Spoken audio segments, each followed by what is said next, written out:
Salutations, my friends, and thank you for tuning in to another edition of Factions of Freedom. I'm your host, Noise Era, Freedom Faction, whichever one you prefer, and I have titled this episode, Contested Rage, COVID Compliance, and Globalism Unveiled. That's right, we talk about a global QR human tracking code brought to you by China, as well as the Dominion firm receiving money from China through a Swiss bank. Yeah, literally we spam the Chinese infiltration throughout the entirety of this episode. We also get into how Dark Winter was the code name for a scenario in which a biological weapon was used against the American public. Yeah, a whole lot of different things are going on in this episode. We got 2 weeks to play catch up with the information. They're calling for Truth and Reconciliation commissions for Trump supporters, mass incarcerations, seppuku, and more. Yeah, you don't want to miss this transmission. A few quick updates, then we'll go ahead and get started. We only have about 2 or 3 more episodes for this year when the season is done. You don't want to miss any of them. Also, the mini-casts we did earlier this week, Being Imperious and a Spiritual Dystopia, is available. If you guys want to support this operation, you can do so by joining our patreon.com/Freedom Faction exclusive membership program. When you do that, you get to help develop this operation and more. Lastly, join our Telegram channel to get instant access to information that's not on the page. And with that being said, let's start the show.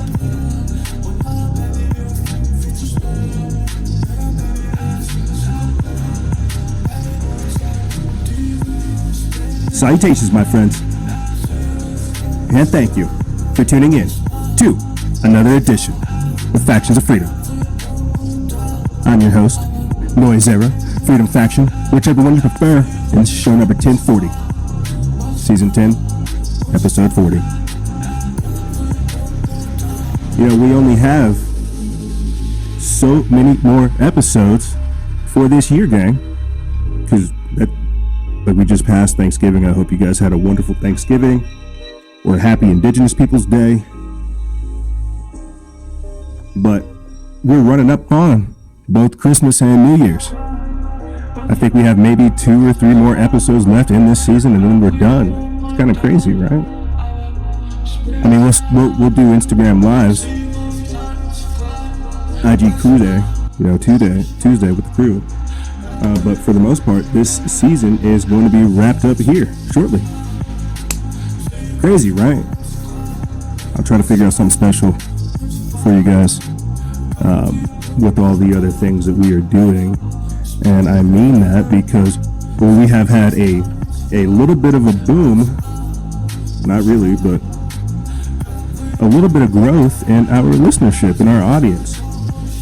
What I mean is, like, we're growing, and the good old-fashioned way, boots on the ground, shaking hands, not necessarily knocking on doors, but reaching out to people, from protests to events and other functions and things that we've attended and things that I've done.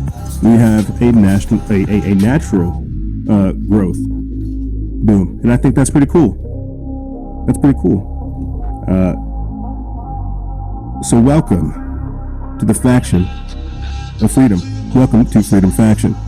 You know, if you're strange, if you're weird, if you're on the fringe, hey, who knows? Maybe you're honest, maybe you're true, maybe you're to the point, maybe you're looking for truth.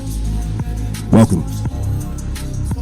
Welcome, because over here, we don't do things the normal way. Yeah, it may seem like there's some structure, but that comes from the several and coming up on now 8 years of doing this type of work. Again, I hope you guys had a wonderful Thanksgiving and or a happy Indigenous Peoples Day. I really do. I hope you were able to spend time with your loved ones, able to communicate effectively how much you really do appreciate them, and also give glory and thanks to God for everything He has provided you with. Because He has, you know. Well, I tell you, it's getting crazy out there. And what I've learned is that 2020 has definitely revealed myself to me. Not like an ayahuasca or a DMT trip like what we've heard on the show and what we've done 4-part 8-hour series on. But no, I mean, it has revealed myself to me.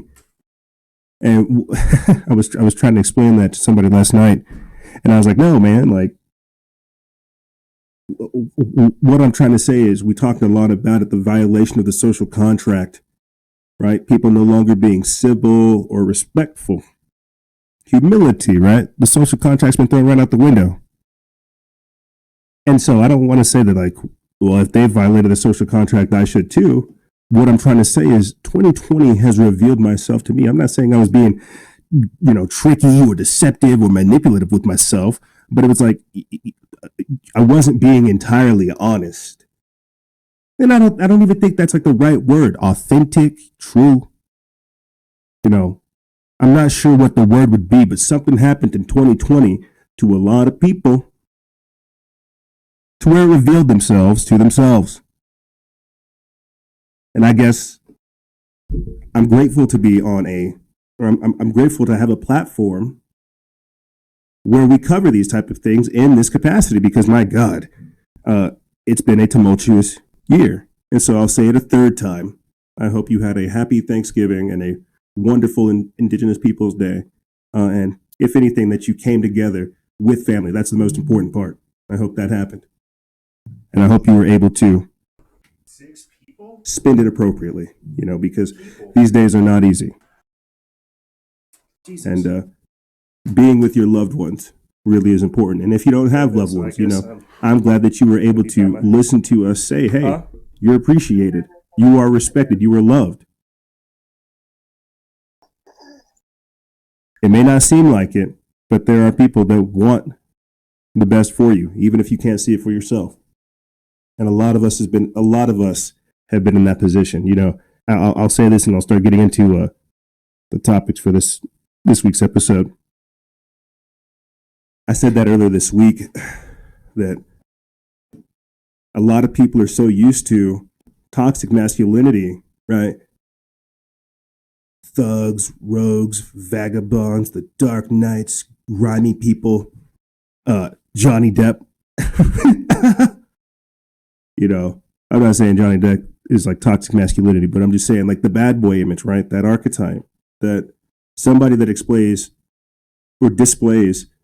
somewhat authentic masculinity, kind masculinity, like a brother, a father, a friend, that's foreign to us. We're like that little pup that got lost from the pack, and now we're out there in the woods. But when that hiker stumbles upon us, and this is the analogy I used earlier this week, when that hiker stumbles upon us, not knowing that hiker is trying to take us back to civilization and probably domesticate us, give us some food and give us some kibbles and bits and steak and stuff, but we don't know that because we've been, again, so used to the hostile and toxic environment that we don't know how to encounter or how to react to authentic masculinity. And so bringing in this episode, saying all these things, happy Thanksgiving, it may not seem like it. The year's been harsh and rough. That's because we've all had to do a lot of growing. And when I say this year has revealed myself to me, I hope it's done the same for you. And I hope that you're not upset with the end result. If anything, I hope that you're still working on the final product. God knows I am. God knows I am. And it's only through God that we'll get through this. And with that being said, let's start the show. So it's been 2 weeks since I was before you guys again talking about things. We didn't do an episode last week because last week was Thanksgiving. It felt weird eating food whenever I'm used to like either running up and down a mountain or chucking weights or, put together the episode because that's the day that we record. And so we have a whole pattern. And so to eat food and not work was really strange. But it's been 2 weeks since we've appeared before you guys. And so much has already broken. Stuff that we've already had the thought process of stuff that we've kind of covered over here on the show. You know, the theory, the overarching theory of Donald Trump winning the election, but the media going ahead and giving it to Joe Biden. And that overarching theory sounds oversimplified and kind of crazy, but has it. And now we're having information that some of the voting systems that were used, Dominion, and all the other strange things associated with that, are compromised. And what do I mean by that? Check this out. Right here, you have a firm that owns Dominion Voting Systems received $400 million from the Swiss bank with connection to the Chinese government. And this happened before the election. So basically, you had the Chinese team up with the Swiss and interfere with our election. So not only is Joe Biden like a Chinese agent, this is clearly election meddling. So we're past voter fraud. Right, we're past voter fraud. We're now in election meddling. Let's get into this. This got put up by Paul Joseph Watson over there at Summit.News. They put this up December 1st. It says, an investigation and SEC filings has revealed that the firm which owns Dominion Voting Systems received $400 million from a Swiss bank with close links to the Chinese government less than a month before the election. It goes on to say that the election centers on Staple Street Capitol, which acquired Dominion Voting Systems in 2018. Dominion Voting Systems operates voting machines in 28 states and has been accused by President Trump and his supporters of being involved in deleting millions of votes for Trump, in addition to switching votes to Biden on election night. So before I go into this, I'm not even going to read this in its entirety because what I said this going into this, we shouldn't be, I don't think this is the route to go down. But what this is again, more evidence of voter fraud, of election meddling. They're not going to let Donald Trump have the election. They're not going to let him win. With all of them showing their swamp faces, them putting all their cards on. That's why he hasn't really, he came out with that 45-minute speech and nobody really covered it. But here, let me stay on just this. Just on not necessarily the Dominion Voting Systems, which is owned essentially by China, but the fact that this is, again, more of the political theater. It's going to get drawn out to the courts. And as that happens, it's only going to infuriate people because the election fraud is getting exposed. It's not about, the sad thing is, what we're seeing is the organized collusion, the infiltration of our enemies, not necessarily of the Chinese, but of globalist influence. Using the Chinese, another thing we talked about earlier this week on the show. I just want to say this before I move on to the next topic, because I don't want to spend too much talking about votes here and how they found 300 ballots here, or how they were dumping them here, or how they were burning them here, or how there is a video of a man walking up to a Dominion Voting System server, plugging in a USB, diddle-daddling for a couple minutes, coming back, taking that USB, plugging it into his laptop, manipulating a couple things and putting it back in. It seems like every other day and every other week, we're going to start seeing all kinds of evidence of massive election fraud. But they're going to call it fake news. They're going to call it misinformation. They're going to do all of these different things to discredit what it actually means. Donald Trump won the election and they are fighting mad to try to get Joe Biden in. You see. There's a lot of crazy things happening right now. I'll be covering another article later on in this segment where it talks about Antifa threatening the president and his supporters as well as the legal system as the courts review widespread election fraud. I said this. This is again a part of that overarching theory that as the election /voter fraud meddling gets exposed, it's going to send them into a mad tizzy where they're frustrated, taking to the streets, burning things down. That's why Donald Trump is being patient. He's waiting, not making any sudden moves. He's letting Joe Biden come on out, have his little committee meetings and things like that. He's letting him operate, showing his cards so he can hit back. God knows what that hit back looks like. I don't know, but this is a part of it. But because of this, you now have very strange things like this being said. And we put the clip up on our Telegram channel. You guys can find it.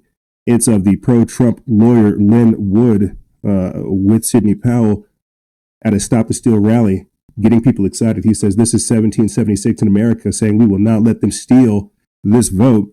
You now have pro-Trump attorney calling for martial law to prevent election loss to Joe Biden. An article written by Travis Getty over there, Raw Story. They put this up December 1st. Now, I am not a huge fan of this, but some of the people talking about this saying that we are essentially we're in a war, and we've talked about that as well, the hybrid war of 2020, from the spiritual warfare to the economic warfare to the psychological warfare to clearly with COVID-19, the biological warfare, and now legal warfare, things like this.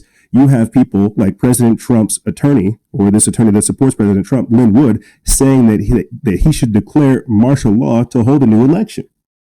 Now, I think that's kind of crazy. Could you imagine troops out there on the street forcing you to vote? I'll play a quick clip after this as well of Donald Trump coming out saying that the Democrats are acting like they, but this is again them posturing, showing their hands, feeling their hands and showing it. But let me get into this. It says Georgia attorney Lynn Wood, who's been involved in long-shot legal efforts to overturn the 2020 election results, urged President Donald Trump to declare martial law. Wood, an attorney for Kenosha gunman Kyle Rittenhouse, who signed on to the 104-page Kraken lawsuit filed by former Trump attorney Sidney Powell, called for draconian measures to prevent the election from being certified for Joe Biden. Quote, "Good morning," Wood tweeted. Quote, "Our country is headed towards a civil war, a war created by third-party bad actors for their benefit, not for we, the people." Quote, "Communist China is leading the nefarious efforts to take away our freedom," he added. Real Donald Trump should declare martial law. He then linked to the website for the We the People Convention, an Ohio-based nonprofit that purportedly promotes constitutional governance, although that organization is calling for Trump to invoke martial law and hold a new election, which is not prescribed in the U.S. Constitution. And for audio listeners, you guys can't see this, but DYL Daddy says that as a Trump supporter, that's a no from me, dog, because that's what you're going to get from me as well. But what does that really signify, asking for martial law? What does that really mean, asking for martial law? Could it be, again, what I was saying earlier, that as the election fraud gets revealed, as their jig is up, they're going to try to do everything they can to retain what little power they've amassed? Are they going to be sent into a rage as the truth comes out? I'm not sure. I'm going to play a quick clip for you guys. This is of Donald Trump saying that the Democrats were acting like they already knew the election outcome. We'll play a quick clip and then we'll continue on with this. I've ever made. I want to provide an update on our ongoing efforts to expose the tremendous voter fraud and irregularities which took place during the ridiculously long November 3rd elections. We used to have what was called Election Day. Now we have election days, weeks and months, and lots of bad things happened during this ridiculous period of time, especially when you have to prove almost nothing to exercise our greatest privilege, the right to vote. As president, I have no than to defend the laws and the Constitution of the United States. That is why I am determined to protect our election system, which is now under coordinated assault and siege. For months leading up to the presidential election, we were warned that we should not declare a premature victory. We were told repeatedly that it would take weeks, if not months, to determine the winner, to count the absentee ballots, and to verify the results. My opponent was told to stay away from the election. Don't campaign. We don't need you. We've got it. This election is done. In fact, they were acting like they already knew what the outcome was going to be. They had it covered, and perhaps they did, very sadly for our country. It was all very, very strange. Within days after the election, we witnessed an orchestrated effort to anoint a winner, even while many key states were still being counted. The constitutional process must be allowed to continue. We are going to defend the honesty of the vote by ensuring that every legal ballot is counted. and that no illegal ballot is counted. This is not just about honoring the votes of 74 million Americans who voted for me. It's about ensuring that Americans can have faith in this election and in all future elections. Thank you. There it is. There it is. So there's a difference between lawful and legal. Just to go off on like a little quick tangent, I'll jump back into this article here shortly, but there's a difference between lawful and legal. A lot of the conversations I've been having with people, God, it's been a busy past 2 weeks. A lot of the conversations I've been having with people have been really breaking things down, that there is a difference between constitutionally lawful and then what is corporation legal. And so when, I think it's like back in 1986, whenever we basically became like AmeriCorp, we had somebody on the show talking about this, but it's crazy because a lot of the people I've been talking to over the past 2 weeks have been saying this, but that's why they're able to get away with a lot of these things, because there's a difference between what is legal and what is lawful. What is lawful is by the Constitution, and what is legal is lawyer or legalese. And that's why they're bending the law. And so that could be why you have people like constitutional lawyer, attorney Lynn Wood saying we need to declare martial law so that we can go by the Constitution. But that's still dangerous, if you ask me. That is still very much dangerous, if you ask me. But even if so, again, he said 74 or 72 million Americans lawfully voting for him, and him trying to count all those legal votes. I know we're going back into the legalese, but counting all those votes, that's them, again, throwing out the dead people votes, throwing out the ballots, throwing out the manipulation. And again, it'll get dragged into the courts and things like this. But I'm trying to say, and I said this earlier, whenever people were voting on November 3rd, that whenever people find out that their votes aren't being counted and aren't being represented, it's going to send people into a fervor, into a rage.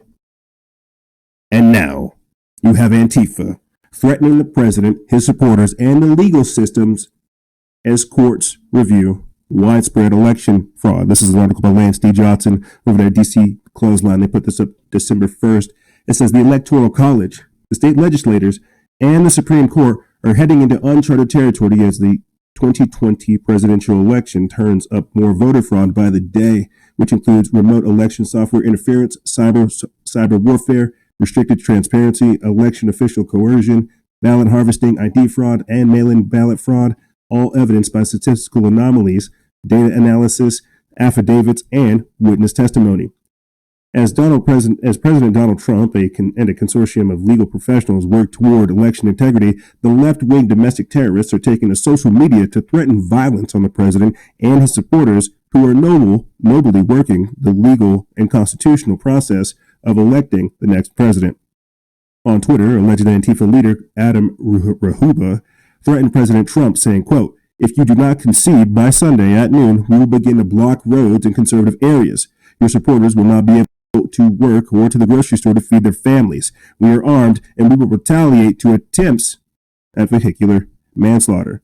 This post, now taken down by Twitter, offers a glimpse of what is to come as judges, state legislators, and electors convene on the critical issue of voter fraud. Will these judges' lives be put in danger? Will the judgment of the state legislators be skewed by the left's threat of violence? Will the left-wing domestic terrorists and their mobs threaten and blackmail the Supreme Court justices into submission?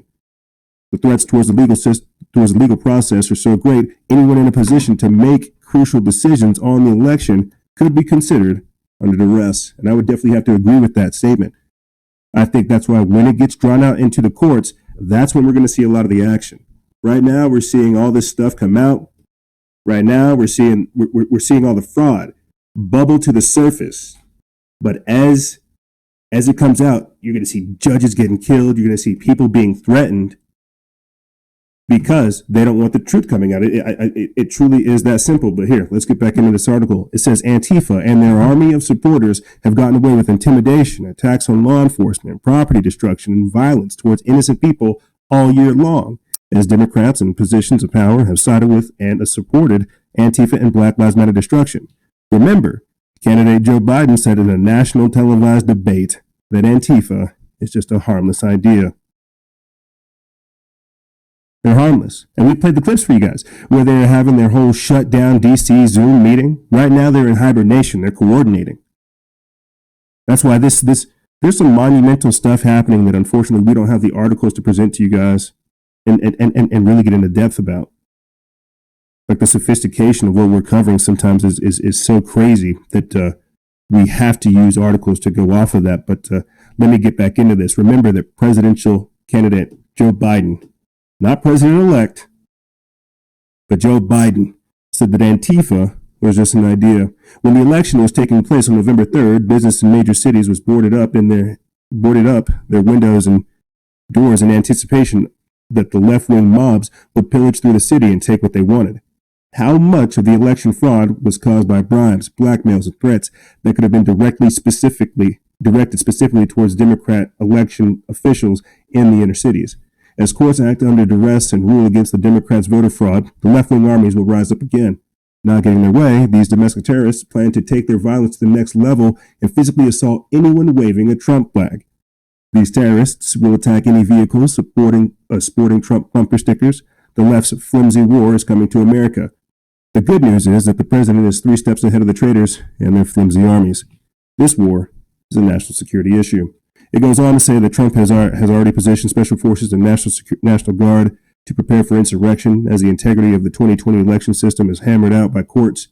Donald Trump has a constitutional duty as the president to protect America from all enemies, both foreign and domestic.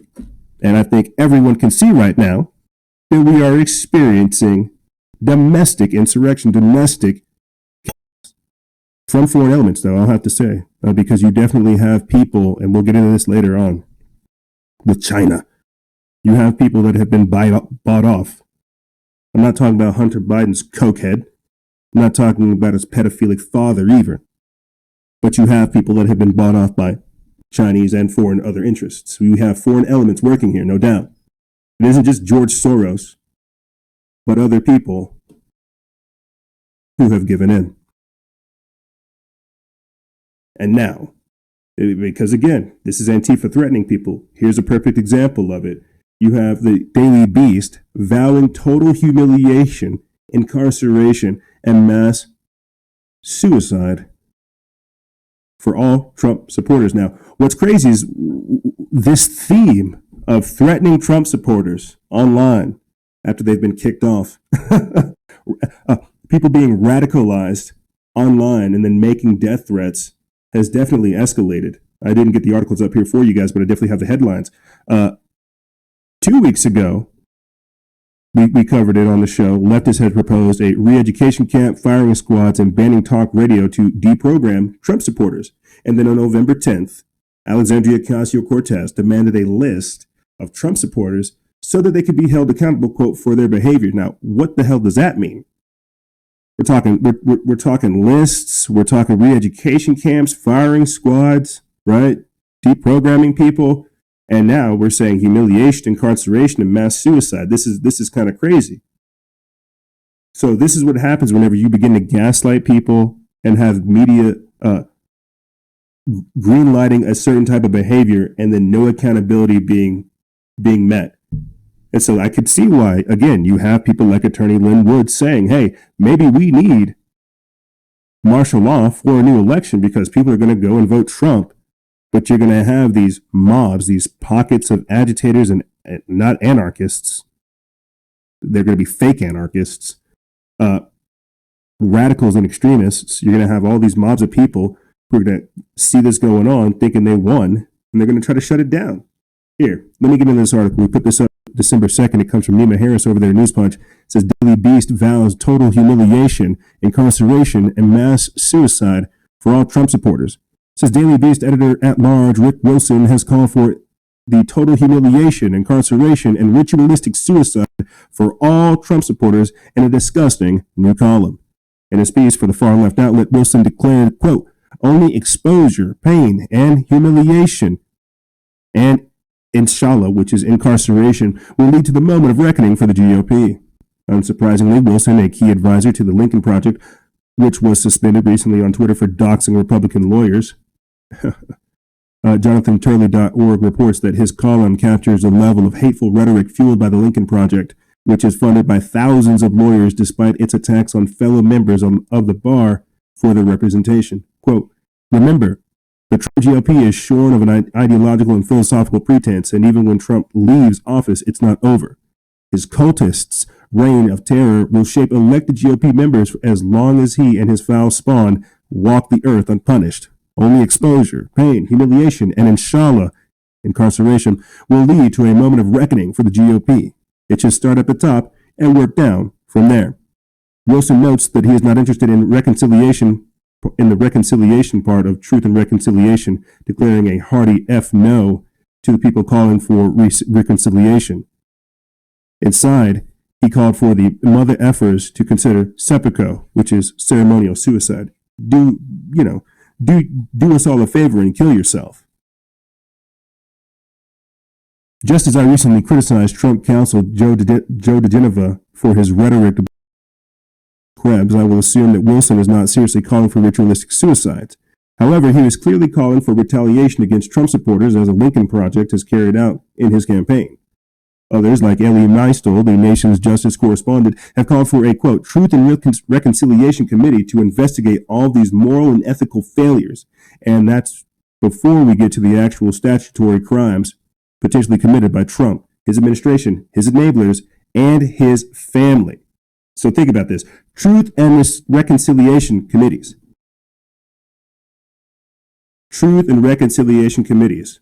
Ministry of Truth type things, holding people accountable for their actions type stuff. Maybe they should start with Antifa, these masked terrorists. But how crazy is that that's where we've gotten in such a short amount of time, that right after the election, they're calling for mass incarceration, mass suicides, humiliation, firing squads, Truth and Reconciliation Committees. Say, good Lord, what's happening? Again, that violation of the social contract. This is not normal behavior. But again, whenever you have mainstream media just saying, you know what, we're not going to play the president, turn him off. When you have people basically being radicalized on the internet every day now because they see Orange Man bad, they've been programmed to hate not only themselves and more, America and everything else that reminds them of it. It's crazy. And more of this contested rage. Anarchists announce a week of action as payback for presidential assassination of alleged Antifa killer Michael Rowanall. We covered this guy because he's dead. I remember covering that like on the show and saying it just like that. Antifa member Michael Rowanall is dead. And we played the clip too, unfortunately, where we saw him basically dead out there on the street. And I had commented how whenever the sheriffs or whoever was there at the scene of the crime, they weren't really saving that man. They were literally like pumping more blood into his system, like covering those bullet holes and just like making sure no blood escaped. It was crazy. It was crazy, the analysis. But now you have them saying that they want a week of action. Again, a week of action as the election fraud gets exposed. Keep that in mind. And that's where these threats come in. That's where these bribes come in. That's where these blackmails come in. You can see, that's the thing, is you can go in there, send a wave of people to cause as much chaos and craziness as you can. They'll distract the mainstream news. That's when you can send special covert op people in there, specialists, to, again, go bribe that politician, break into their house, threaten them a little bit. Show them the photos that we have of their children. Yeah, there's protests and stuff going on out there, for sure. Take whatever you want. The real message is to these politicians. Let's get into this article. This comes from Signs of the Time. We put this up December 2nd. It says anarchists are planning a, quote, week of action across the U.S. to take revenge for what they called a, quote, presidential assassination of a comrade. September shooting of Michael Rowanall by federal agents. It says that a Twitter account, quote, called The Base posted a message on Monday night, poster that the group created to promote its, quote, call to action. The message invited followers to request a PDF version of the poster and to display it in their towns and cities to help quote, highlight President Donald Trump's assassination of Roanoke. The poster reads, quote, rest in power, Michael Roanoke. Every revolution needs people who are willing and ready to fight. And what's crazy is you guys can go find the clip. We didn't get it for this episode. He said, "Oh, I had to shoot him. You know, how do I know that my friend of color, you know, wasn't in trouble? I had to go save him." He shot this Patriot Prayer guy. I think his name is Jay Davidson. He shot a guy from a Patriot Prayer group, leaving a protest, going to his car. And what's crazy is Michael Roanoke had his kid with him, like at the time, dropped the kid off, you know, and then he's like, let's go run security. Let's go do this thing. Brought guns to a protest. And then, like I said, as the Patriot Prayer thing was finishing up, Jay was walking to his car. Michael came up, shot him, bam, right there. And so, whenever the feds came in, because the guy literally went and did he went and did an interview with Vice a couple days after, basically bragging, talking about how he had a bunch of lawyers, saying, "Oh, I have a bunch of lawyers and people who say I shouldn't say this, but I feel like it's my duty. I had to protect my friend of color." He said that stuff, did a little interview with Vice. Woke up a couple days, stepped outside when the feds came to arrest him, pulled a gun on them, and they shot him in the chest. And so this is the martyr they're going to use. So they're done with George Floyd. They're going to go ahead and use Michael Roanoke. Getting back into this, it says that the pinned tweet on the base's account, which was posted on November 25th, said that the week of action would be December 3rd and through the 10th. And called on followers to, quote, take action to help us honor a fallen comrade and to draw attention to an extrajudicial assassination by the U.S. regime. An attached video begins with the montage of violent attacks and riots by activists, followed by scenes from a pro-Trump caravan on August 29th in Portland. Roanoke's voice is played over those images with the self-described 100% anti-Antifa activist saying in an interview that he shot one of the Trump supporters because he was the man about to kill one of his friends. The video then says that Michael Roanoke was, quote, murdered in cold blood by direct order of fascist U.S. President Donald Trump. It calls the September 3rd killing the first extrajudicial assassination of an anti-fascist directly by this regime. It calls Roanoke's alleged killing of the Trump supporter, quote, an act of a revolutionary self-defense, and adds that, quote, we want the world to know that this will never be forgotten nor forgiven. We will not be intimidated. We will fight. Neither of the two tweets has been censored by Twitter. The base, located in Brooklyn, New York, describes itself as, quote, a revolutionary anarchist center that is committed to the spreading of anarchist ideas and organizing. Going on, it says that an independent journalist, Andy No, said that the base is, quote, an Antifa extremist training center. Portland police said security camera video of the August 29th incident showed Roanoke concealing himself in a parking garage after spotting two members of a pro-Trump group called Patriot Prayer. Roanoke and another man then stalked the Patriot Prayer demonstrators from behind as they crossed the street. Police allege in court documents that Roanoke then shot and killed one of the Trump supporters, Aaron J. Danielson. My bad, I thought it was Davidson. It was Aaron J. Danielson. 5 days later, Trump tweeted that Portland police needed to do their job and arrest the cold-blooded killer of Danielson. That tweet came minutes before news broke that Roanoke had been killed by federal and local law enforcement officers who were trying to arrest him in a town near Seattle. The 48-year-old activist who was in his car, when approached by officers, allegedly tried to flee arrest and reach for his gun. Attorney General William Barr praised officers for not allowing Roanoke to escape and said that, quote, the streets of our cities are safer with this violent agitator removed. Social media commentators decried Barr's statements, saying it was smacked of vigilantism. It smacked of vigilantism. This is the contested rage. This is the frustrating problems we see happening right now. So again, you could say that they're trying to avenge the death of Michael Roanoke, or you could say that they're trying to cover up all the election fraud that's coming up with riots and protests, calling Trump a dictator and a fascist. Who knows? You see, that's the problem, because as the truth comes out, it has to be smothered. It has to be censored. It has to be misinformed, it has to be mutated. Because I don't know if anybody noticed this, speaking of Joe Biden and all this other crazy stuff that's going on. New Senate documents confirm the disturbing family links from the Biden family to China. So I know we just got done talking about, Antifa, civil unrest, destabilization, election fraud, election cover, and all this other stuff. Is this why Joe Biden has his boot on? Is this why he, quote, broke his ankle playing with his dog? Because he's got that, he's got an ankle monitor on, as these Senate documents have confirmed a disturbing Biden family link to China? The man's a Chinese agent. There's no way that he can get into office. He can't even get a security clearance. He's compromised. His son's a cokehead. And a pedophile too. He's strange. We've covered that on the show. Let me get into this so I can go ahead and start closing out this article. This came out on Thanksgiving. That probably explains why it got no attention. I was working on Thanksgiving. It comes from Signs of the Time, November 25th. It says, with Joe Biden's irregularly filled election win, all but assured, unless the Trump campaign pulls off several upset legal victories, we can now turn our attention back to the Biden family ties to Russia and China, a narrative which the mainstream media will attempt to suffocate out of existence, particularly if Republicans and their investigative committees lose the Senate after January's runoff in Georgia.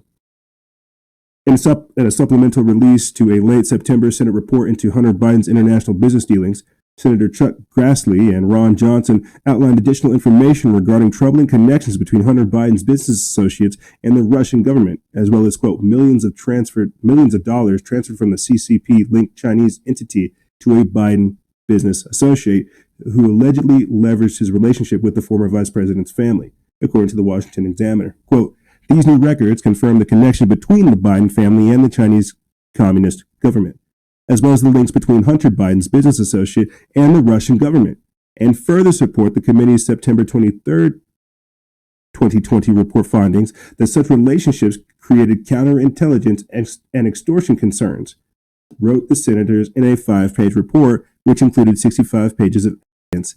65 pages of evidence saying that this man has problems with counterintelligence and extortion. If we let this man in, he's going to be extorted and he's going to run programs on us. I got to stop right there because check this out. This isn't even a part of the program, but we're going to jump on it right here. Look at this. Chinese influence operation targets members of the Biden team. An article from Zero Hedge. They put this up December 2nd. So more evidence of this man being an agent. We don't know what we don't know the wolf we just let in. I'm going to read a little bit of this, take a break, come back because I'll get fired up. Look at this. Offering the latest hint that Joe Biden's newly adopted tough on China stance might be a hollowing posturing, Bloomberg just published comments from a top U.S. intelligence official unveiling the existence of an influence operation targeting members of Team Biden. Goes on to say that the comments come just days after Biden and his team announced their nominees for top foreign policy positions, along with key appointments like Janet Yellen to Treasury and other economic policy posts. They have been sourced to Bill Evania, the director of an obscure but critical intelligence operation known as the U.S. NCSC. The comment, which was reportedly made during remarks at the Aspen Cyber Summit, which has reliably generated news-making comments and headlines in recent years. That Evania's comments are even being picked up by the wires is almost surprising, considering that Bloomberg has a reputation for being soft on China for fear of compromising its terminal business. But at a second glance, it's obvious why. Evania also insisted that the 2020 election was flawlessly done. A former Bloomberg editor attested a few years back that they were stopped from publishing stories about the accumulated hidden wealth of President Xi and his family members. When Beijing launched its purge of Western reports earlier this year, Bloomberg wasn't hit nearly as hard as the New York Times, Wall Street Journal, and other American news organizations. Continuing on the China theme, Evania added that the world's second largest economy is now the existential threat that we face in the U.S., not China or not COVID. Indeed, as President Xi's actions to punish foreign governments as well as its critiques and dissidents both abroad and within its borders intensifies, it's more important than ever that an American president can stand up to the Politburo and hold his ground. Will Biden manage that? I doubt that. It remains to be seen. But some of these reporters about his son's business activities and purported influence peddling in China doesn't exactly bode well. Yeah, the evidence is overwhelming.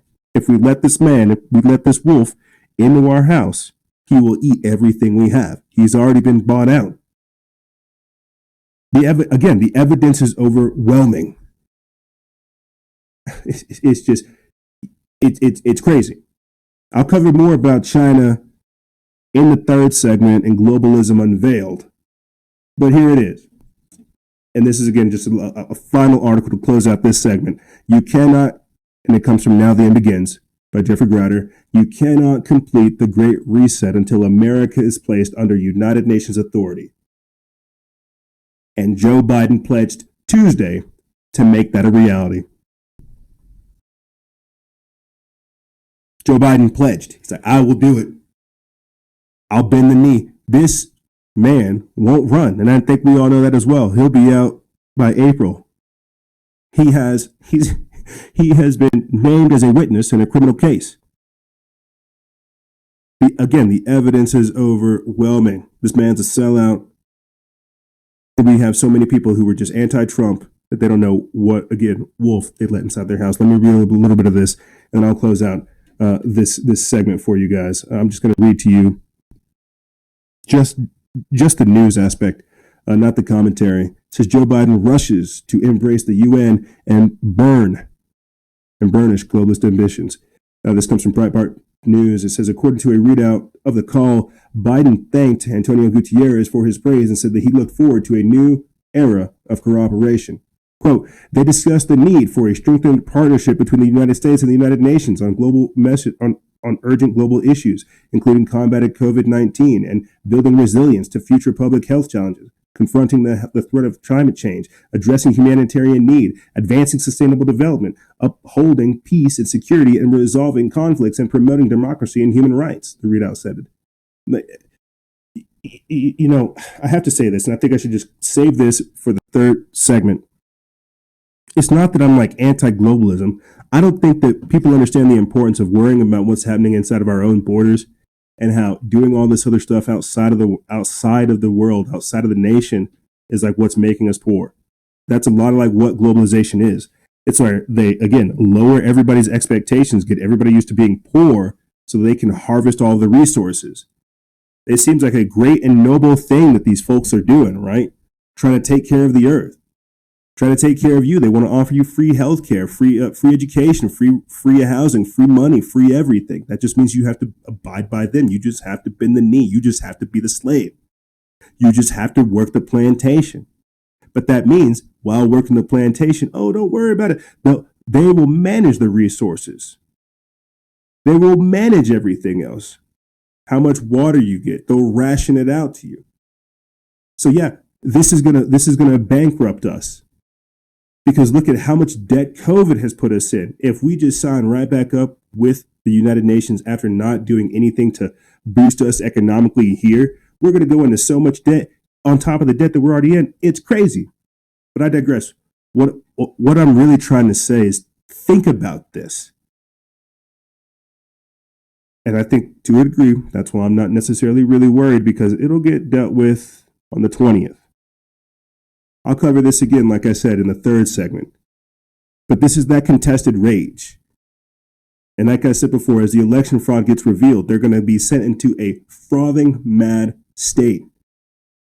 They're going to be upset, fighting mad, trying to cover it up, and then set the stage for other things as well. But speaking of COVID, we're going to take a quick break, and when we come back, we're going to be talking about COVID compliance. Yeah, compliant units in Maryland, making sure that people are abiding by the rules. You also have an owner of a New York bar arrested after declaring his bar an autonomous zone, like Antifa did, so that he could bypass the pandemic restrictions. They arrested him, and then there was a protest right outside. We'll be covering that, as well as the UN enlisting 110,000 volunteers to push COVID-approved information. You're going to get propagandized. Yeah. You're going to get propagandized too, and then you're also going to be socially shamed if you don't take that vaccine. It's rolling out right now. I should have put it up before coming on to the show with you guys, but CNN did an article talking about your vaccine passport like it was a sweet and lovely thing. Yeah, we're going to be talking about this and more on the other side. Ladies and gentlemen, don't go anywhere. This is Freedom Faction over here on Factions of Freedom. And we'll be right back right after this.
Jones, Stephen Crowder, and Owen Schroyer, Gavin McGinnis, Proud Boy for Life, God my witness, Mark Levin, Dan Bongino, you do business, Diamond and Silk, and Candace Owens, Kanye West standing with you while the flag is blowing, across the pond, to Paul Joseph Watson, homie you're the bomb like jihadis in Boston, pun intended, so don't get offended, you snowflakes, safe space, spineless dependents, I'ma work my bloody hands to the bone, while you dream about the day that you could get Roger Stone, the deep state man, your cover was blown. About time you said Tommy Robinson home. Top off the jet, you did a lot of things you regret. Bill Clinton flying up in that Lolita Express. Shame on the man with the long tongue. Bad guys that want you to run from. This land gon' break down the middle. Picking up steam like a Tennessee fiddle. Shame on the police in the blue states. Rocking video games with your roommates. You don't wanna go to war with the right side. We've been looking forward to a fight for a long time. You're not a racist if you voted for Trump. You're not a bigot if you wear a MAGA hat and get jumped. You're not a sexist if your girl makes you breakfast. You're not a privileged white male, just ignore the idiot leftists. This is where my family fought to survive, where they thrive with the immigrants who worked till they died, and they never had a beef with any temple or tribe. It's just media controlling your minds. Together, we will make America strong again. We will make America wealthy again. We will make America proud again. We will make America safe again. And yes, together, we will make America great again. Don't tread on me, I won't tread on you. Cut me, I bleed red, white, and blue. Homegrown and down to get dirty. I'm a mean shot with my whole 30-30. Brother, we can get it if you cross that line. You can take a look at my American mind. Fly over, drop him right on top.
supremacists and right Proud Boys, stand back and stand by. But I'll tell you what, somebody's got to do something about Antifa and the left, because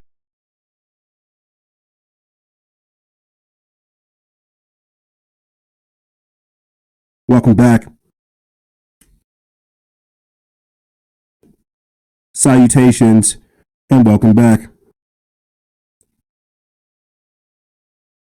You know, the problem is with this work here that we do, it's like a trip to not get upset sometimes. You gotta like train yourself to come back down to cool, come back down to normal. Don't worry. Not necessarily be happy, but just, don't worry. I got to be honest with you guys. I feel like I grew up, or I leveled up. I don't want to say I grew up. I think childishness is always going to be like part of my character trait / flaw. But I feel like I leveled up a little bit during this quick little break, because I basically got like a crash course in what is legal, what is lawful. I also kind of clicked up with some people who were very organized and very structured. I told you that as well. Being a part of this statewide committee, that's pretty super cool. Really lets me know that I need to step up my game. And again, just the efficiency of what we've done in this year, it blows even my mind. And I'm not trying to toot my own horn, but this is me letting you guys know. That's why you may have felt, again, the sophistication of what we've done and the intensification of the message, simply, again, because of who we are exposed to. I said that earlier this week. I'm not that smart. I'm actually pretty stupid. You should see me try to put on a tie. It's pretty hilarious. Thank God my lady does it for me. That's why I don't wear ties. I look like a jabroni. But you should see me do simple things like tie my shoe. I can't do it. I get frustrated. Very complex things I can do, but simple stuff, it's like over my head. So I'm not very smart. But whenever I'm exposed to this, whenever I can see this, when I'm doing this, it's much different. And then whenever I begin to not only connect with people locally, but internationally, that's different as well. And then whenever I begin to connect with businesses, organizations, NGOs, nonprofits, and things like this, my overall general intelligence increases because, again, we're all talking about the same problem, exposed to the same level of adversity and trying to overcome it with the best resources that we have at the time. And so that's what you guys have heard over the years. And that's what you've heard specifically this year. Not surrendering, not submitting, not capitulating, but growing in the face of adversity. And I'm sorry I can't be the same. I don't think you would want it that way. Now I'll say this, no. Start getting into this episode, or this segment, COVID compliance. And I said in the previous segment as well, but 2020 revealed a lot of myself to me. And if you don't think that I get up here and sometimes shake and quiver with the stuff I have to say, not that I want to say, that I have to say, you don't know me or you're not listening, because this is not normal. They want to make it normal. That's why they say the new normal, part of the propaganda. 15 days to slow the spread, and now you're just locked down inside your house. You're a domestic terrorist if you don't wear your mask. 15 days to slow the spread. I don't want to say these things. I have to say these things. Right? What's happening right now, on top of off of the heels of COVID-19, is, again, one of the biggest psyops in American history, because it's being perpetrated on the entire world now. And we put this article up before coming onto the air. Then now, and I talked about that this week on Instagram Live. Now you have China saying that the virus comes from America, calling it the Trump virus. So here we go. At the end of 2020, we've been so gosh darn propagandized to so much, they are able to literally reverse the narrative. I'll try to get it into this segment, but again, it's just crazy what we have to do to retain a level of common sense, true normalcy, and honesty. Like, my God, the world it truly is upside down world. But let's go ahead and start getting into this episode, or at least into this segment, COVID compliance. Yeah. So check this out. Like I said, I hope you had a marvelous Thanksgiving and a wonderful Indigenous Peoples Day. There were forces out there making sure you weren't enjoying yourself. And I mean that by saying in Maryland, they are sending police with local officials to enforce the COVID rules. Yeah, in the UK, they were having people check during the little mail slots, making sure you weren't having gatherings of more than like 2 to 5. And this is, again, more of that lockdown culture where it's cute to be a slave. Don't just wear a mask, wear a cute mask. Let me get into this article a little bit, and then I'll play this quick video for you guys. It says, besides Maryland Governor Larry Hogan telling inhabitants of the mid-Atlantic state this week that they have no constitutional right to refuse a mask, wearing a mask during the COVID-19 pandemic, the governor has also dispatched compliance units to enforce coronavirus safety measures at businesses, including bars and restaurants. And I'll play that clip of him saying we have no constitutional right to not wear a mask. It's crazy, doublespeak. But starting 5 p.m. Wednesday, Maryland State Police and local officials will combine forces in, quote, high visibility compliance units to monitor capacity, mask wearing, and social distancing at bars and restaurants, reported WBAL TV. For the first time since June, the state recorded 32 new virus-related deaths in a single day, also reporting that 4,325 new cases, adding to a total cases of more than 185,000. The positivity rate of 6.6 makes it a red zone state. It goes on to say that after months of declining cases, the resurgent virus has forced Hogan to reimpose harsh restrictions on businesses and deploy compliance units that will start in Baltimore and Frederick counties. So let's take a listen, and then we'll continue on. Well, this is similar to what's being done in Baltimore and Frederick counties. The goal is to educate, not necessarily punish, but violators face stiff fines and jail time. The intention is really to try to find the major violators of these public health orders. Starting at 5 p.m. Wednesday, the Maryland State Police will be part of what Governor Hogan is calling statewide high-visibility compliance units. How you doing? Director Johnson from the Social Distancing Task Force and the Fire Marshal Office. We're just doing compliance checks with all the businesses. The units are modeled after the Baltimore County Social Distancing Task Force. In this case, the state police will help enforce coronavirus safeguards, such as wearing a mask, practicing social distancing, and avoiding large gatherings. Those that are planning to have large gatherings, so I'm talking hundreds of people into crowds of bars and restaurants and other private parties where they're selling tickets and renting private commercial space. We're even getting information that they've rented empty warehouses. These new statewide units are not after individuals, but rather large event organizers and places that knowingly ignore state law.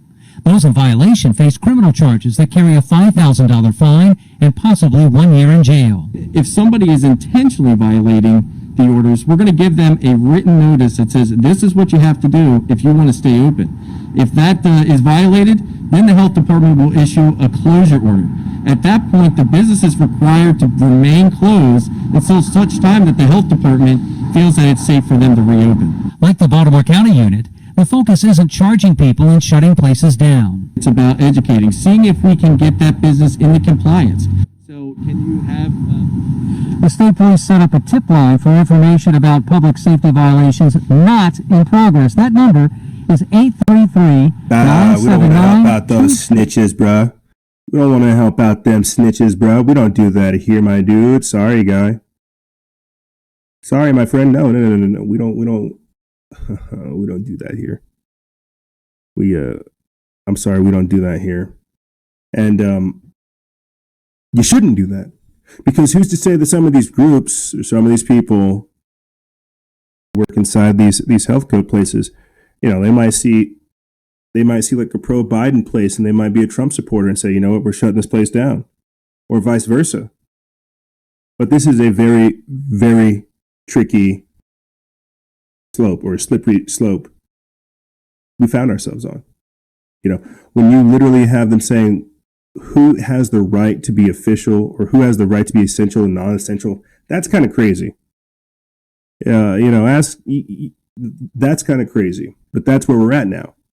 And so I respect a lot of the businesses that were able to stay open, adapt, innovate, and expand. But that's how this works. You know, now you're having places have these crazy rules where they're enforced. You know, this is truly a disaster. And all this is really doing is just tightening down and destroying the middle class. This is a part of the Great Reset as well. And, you know, I was talking with some people earlier this week about how do we bypass this? What can we do about this? And, you know, to me, I'm thinking maybe we have more barbecues. Maybe we have more public displays of peaceful noncompliance, right? Whatever it is. Have again, you're going to have church outside or church inside of a place. We're going to have to get the same type of tactics that these communists have and get the picture of people having their heads bashed in, of, again, how dictatorial some of these edicts are and how unconstitutional they are. I'm not saying go out there and go be like and crazy, but I'm also saying figure out how to combat this culturally, because this cannot be a culture of compliance and submission. I mean, my God, it is and has destroyed the middle class. Now, as we're talking about COVID compliance, this is something I talked about with you guys just last week when we were talking about it in the Instagram Live, Resisting Technocratic Consolidation. Right here. Dark Winter was the code name for a scenario in which a biological weapon was used against the American public. An article written by Michael Snyder over there at Sons of Liberty Media. They put this up November 30th. Dark Winter, Event 201. All of these things, COVID-19, 84, all of these things are essentially simulations as to how they could run this on the public. You know, again, part of the propaganda is China saying that the virus came from us, even though they launched it on us. You've got to think about this. Like, before I even get into this article, I got to pull back. I got something to say about China, and I'll probably say it in the third segment as well. They launched a virus on us. It's destroying our economy. It's literally overwhelming our system, making our healthcare system adapt, transform, and essentially be overrun, even though the virus isn't that deadly. You know, we have millions of people who are now unemployed, evictions coming up, food insecurity. We're going into massive amounts of debt. China launches this virus on us. They're literally launching mobs of people into the street with Antifa, Black Lives Matter, Indivisible, and all these other groups, forcing them to burn down cities, shutting down mom and pop stores, and they have the nerve to tell us that we caused the virus. Like I said, I'll cover this in the third segment, but I'm pissed. Look at this. Let me get into this and continue on, getting back into COVID compliance. My God, because see, they've infected us with authoritarianism, and now we have to fight for our freedoms like we're the strangelings. Let me get into this. It said, could it be possible that the phrase "dark winter" has some sort of deeper meaning that the most of us are not meant to understand? We've heard the phrase over and over again in recent weeks, and usually it has been used in discussion regarding the current state of the COVID-19 pandemic. But it also turns out that, quote, "dark winter" was also a code name for a high-level simulation that was conducted back in 2001. That simulation envisioned a scenario in which a widespread smallpox attack was unleashed inside the United States. As you will see below, the simulation was, quote, "designed to spiral out of control, and the hypothetical consequences were absolutely disastrous." The reason why this is a concern is because so many of these, quote, simulations and, quote, exercises end up mirroring real-life events that happen at a later date. For example, most of you have probably heard about Event 201 by now. If not, we have it on our Instagram TV. On October 18, 2019, a group of prominent individuals gathered in New York City to simulate what would happen during a worldwide coronavirus pandemic. Event 201 simulates an outbreak of a novel zoonotic coronavirus transmitted from bats to pigs to people that eventually becomes efficiently transmissible from person to person, leading to a severe pandemic. The pathogen and the disease it causes are modeled largely on SARS, but it is more transmissible in the community setting by people with mild symptoms. Of course, COVID-19 started spreading in China just a few weeks later. We have seen the same pattern happen so many times, and now we are being told over and over again that a dark winter is ahead. For example, Joe Biden specifically warned us about a, quote, dark winter during the final presidential debate in October. Joe Biden warned at Thursday's ninth presidential debate that the U.S. was, quote, going into a dark winter, echoing the concerns of public health experts who caution about increased daily COVID cases counts converging with the annual flu season. So what we're really saying is that's why you're not allowed to be normal sick, because you could be COVID sick.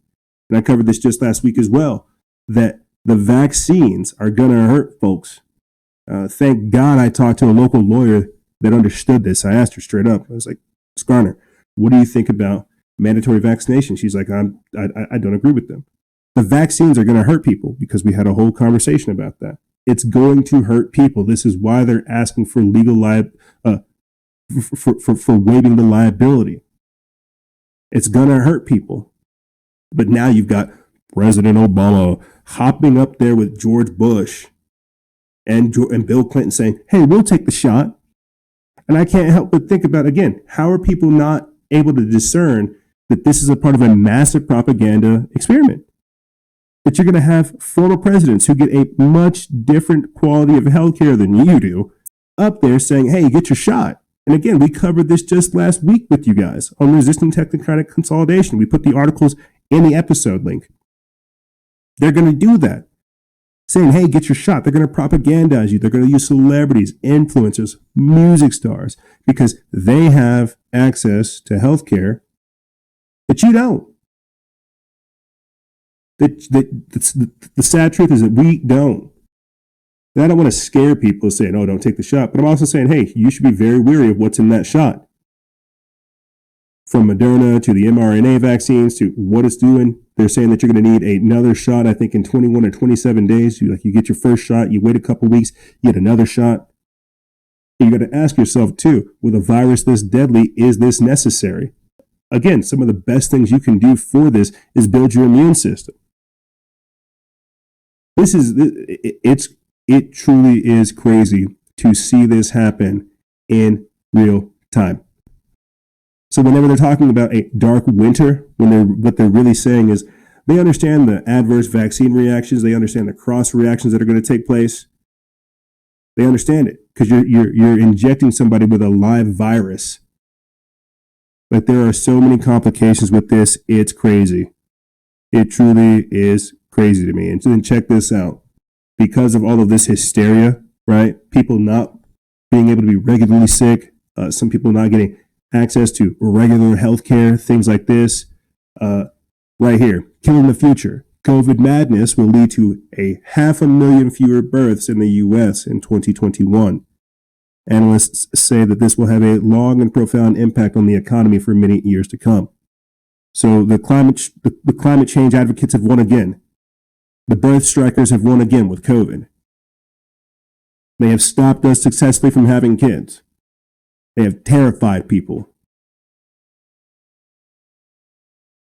This is an article by Paul Joseph Watson. It comes from Summit.News. They put this up November 30th. It says, research has concluded that the U.S. will experience 500,000 fewer births in 2021 as couples choose not to have children because of the coronavirus fallout. And this is just in America alone.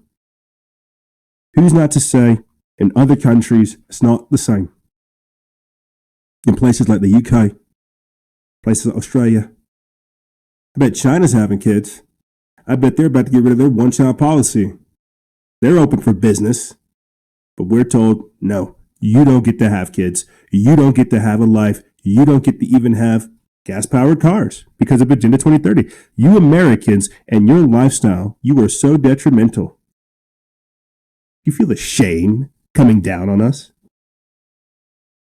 Are we being judged?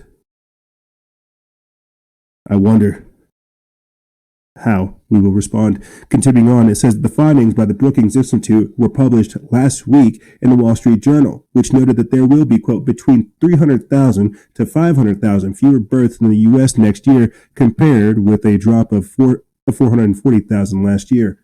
The numbers equate to a 13% drop from the 3.8 million babies born in 2019. Goes on to say that the, quote, analysis, partly based on what happened following the 2007 to 2009 recession, is that weaker job prospects equate to fewer births. The report further notes, quote, women will have fewer babies in the short term, and for some of them, a lower total number of children over their lifetimes. The research previously previewed in the summer noted. The U.S. birth rate is already at its lowest level on record, and according to clinics, there has been a 50% jump in requests for birth control, since the beginning of the pandemic, and a 40% increase for requests in Plan B. CDC research notes that the birth rate in the U.S. has been below replacement levels since 1971. It is now a problem across all major racial groups, including Hispanics, non-Hispanics, whites, non-Hispanic blacks, non-Hispanic Asians, and all have below replacement birth levels. Death. We're dying. This is the great replacement agenda. If you really want the truth, the replacement migration, where they bring in like all kinds of other people from other nations and then have them integrate and mix with people of that domestic population. That's why they say like we're not replacing people. We need to have like 2.5 babies in order to replace you and your significant other in the workforce. And then whenever you have, transgenderism and transhumanism and men not wanting to be men, or better yet, men being women and women being men, nobody having kids, you just don't procreate. And that's a part of it, man. This is population control.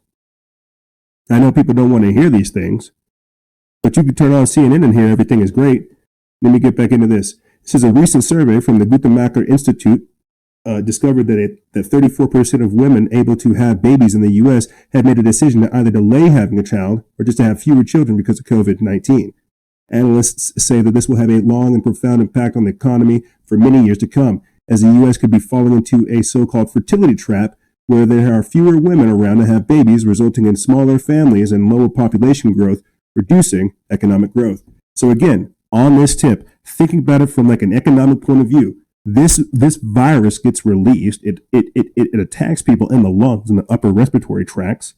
We've covered it here on the show, how it affects people who do recover. Sometimes they have experiences of what relates to Alzheimer's, dementia, and things like this. It debilitates them. It makes them incapable to fight and incapable of functioning. And now we're hearing about how it's affecting our birth rates.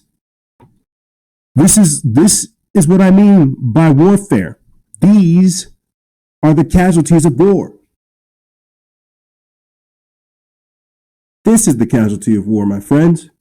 Children aren't being born. The suicide rates that we've talked about. Plan B going up, abortions and things like this. Alcoholism, the suicide, all of this stuff that we've covered here on the show, man. The opioid epidemic. Them shutting us down, locking us in our house, destroying our economy. All you're thinking about is money. No. The sad thing is now we are an economy and a culture that equates money to happiness. And because we're not making money, because we're not working, we're dying, we're killing ourselves. We are a degenerate culture that basically is on the borderline of worshiping Satan because we don't want to repent. But this is it. That's what I'm saying. Are we being judged? It's not that far off to say. And so I'm sorry to come at you guys like this and to say these type of things, but it really does honestly worry me. Seeing this type of stuff. I guess I'm thinking about the technocratic aspect of them consolidating control, propagandizing us, only getting us to operate on their networks, on the telecom, telehealth systems, right? Tracking and tracing everything. We'll cover that again with China in the third segment. Them proposing a global QR human tracking code system. But again, the detail aspect of that, of them literally soft killing us. And sometimes at some levels, getting us to kill ourselves. Look at this. Look at this. COVID vaccine hesitancy widespread even among medical professionals. And the slide I have attached to it is of a medical health professional saying that COVID vaccines are, quote, biological weapons of mass destruction. So, medical doctor and manager for Wyoming State Public Health Department. Now, I didn't put the article for that one there. I just wanted you to see that even medical healthcare professionals are worried about this vaccine. And you've got giggling, smiling Bill Gates right there trying to show you with his gift, shove in you his gift, trying to violate your personal space, violate your body with a deadly weapon. Oh, but because they get the military to deliver it, that's so much better. Let me read this and then we'll continue on. This comes from Aaron Walia over there at Collective Evolution. They put this up November 30th. It says that it's no secret the vaccine hesitancy is at an all-time high, even among many physicians and scientists. This has actually been observed for a while. For example, one study published in the journal Epio Medicine in 2013 outlines this point, stating it in the introduction that, quote, over the past 2 weeks, several vaccine controversies have emerged in various countries, including France, including worries about severe adverse effects and eroding confidence in health authorities, experts, and science. These two dimensions are at the core of vaccine hesitancy, observed in the general population. Vaccine hesitancy is described as a delay in acceptance of vaccination or refusal or even acceptance with doubts about its safety and benefits, with all these behaviors and attitudes varying according to text. Vaccine and personal profile, despite the availability of vaccine services. Vaccine hesitancy presents a challenge to physicians who must address their patients' concerns about vaccines and ensure satisfactory vaccination coverage. Now, because I'm not gonna read that in its entirety because it's a very lengthy article. But vaccine hesitancy is a very real thing, so much so that the World Health Organization knew this. Okay, I don't have the clip here for you guys. I'm just pulling it up off of my phone. But Dr. Soumya Swaminathan did a promotional video November 28th in 2019 where she was working for the World Health Organization saying works to ensure vaccination are safe. And we played it for you guys on the show at the start of the year. The date and time says that we put this up January 12th. But Dr. Soumya Swaminathan, the chief scientist, says in this video that, hey, vaccines, we have a very faulty vaccine front. Our doctors are no longer able to provide proper explanations whenever they're having adverse reactions. And last year, we talked about this throughout the entirety of it. The World Health Organization said that anti-vaxxers were the top global health threat of 2019. Fast forward to where we're at now with COVID-19. During this statement, during this promotional video, during this conference with the World Health Organization, Dr. Soumya Swaminathan really talks about how we can no longer explain why we need vaccines. So many people have come out doing research on things like autism, immune deficiencies triggering the immune response and breaking things down. We can't explain things like this anymore. And then Event 201 happens, where you have Bill Gates, Johnson & Johnson, Pfizer, Moderna, all these other corporations coming together saying, hey, how can we, if this simulation were to go down, how can we protect the population? Well, we would have to rapidly vaccinate people. And then because most of these trials take at least 2 or 3 years, they don't want to hear that because we have an emerging pandemic. We have the novel coronavirus happening. So here comes Trump with Operation Warp Speed, teaming up with public and private interests to manufacture a vaccine. And it seems like it's all right, like it's okay. But as these trials happen, we're hearing about, again, more adverse effects. Day-long headaches, spinal inflammation, collapsed lungs, death.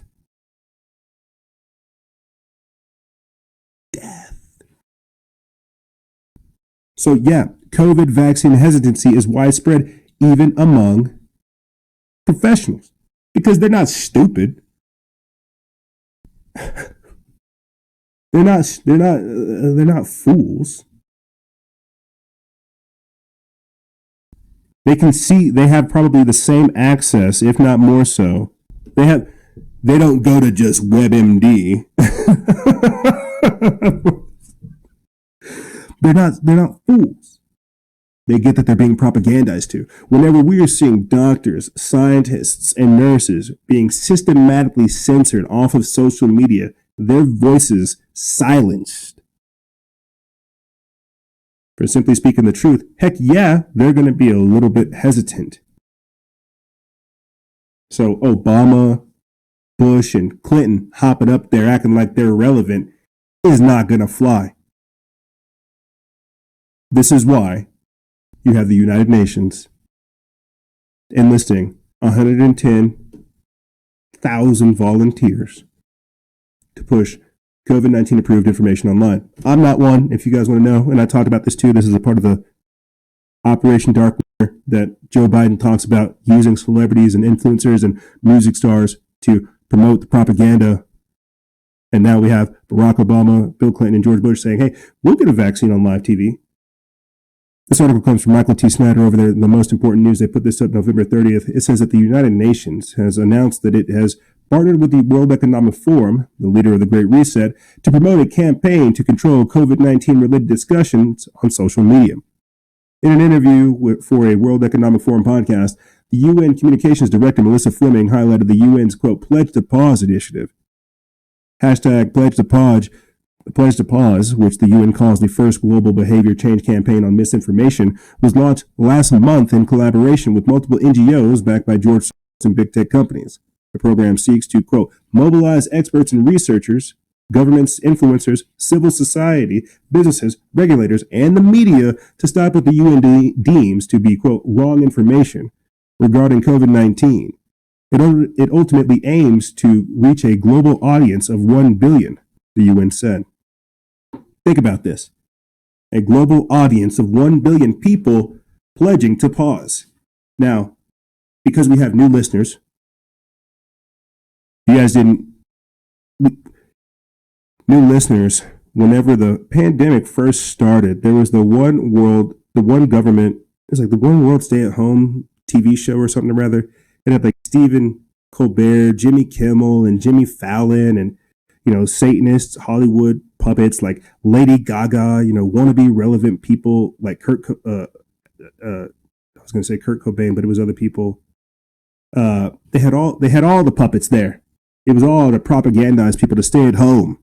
You know, 15 days to slow the spread, and here we are talking about social isolation and quarantining people. At the start of the pandemic, there was this huge propaganda push to get people to stay at home. They wanted to see who's actually watching. They could tune in, they could sit there because nobody could go out. We could all watch the same propaganda together. It was a whole kit and caboodle. And now you have the Pledge to Pause. So getting back into this, it says Pledge to Pause is part of a larger project called Verified, which recruits participants to spread, quote, verified content optimized for social sharing produced by the UN Communications Department. The content is designed to be, quote, front and center in your social media feeds, according to Fleming. She also has claimed that the United Nations is, quote, working with social media platforms to recommend changes to, quote, help break the chain of misinformation. Sometimes I feel like they're talking to me. Fleming told the World Economic Forum that the, quote, Pledge to Pause and Verified have recruited 110,000 information volunteers thus far. She said, quote, we equip these information volunteers with the kind of knowledge about how misinformation spreads and asks them to serve as a kind of digital first responders. Fleming has stated elsewhere that the UN has reached out to member states, UN media partners, celebrity supporters, and businesses to help us disseminate to millions we will need to reach for the campaign. Yeah, I didn't get the call out, though.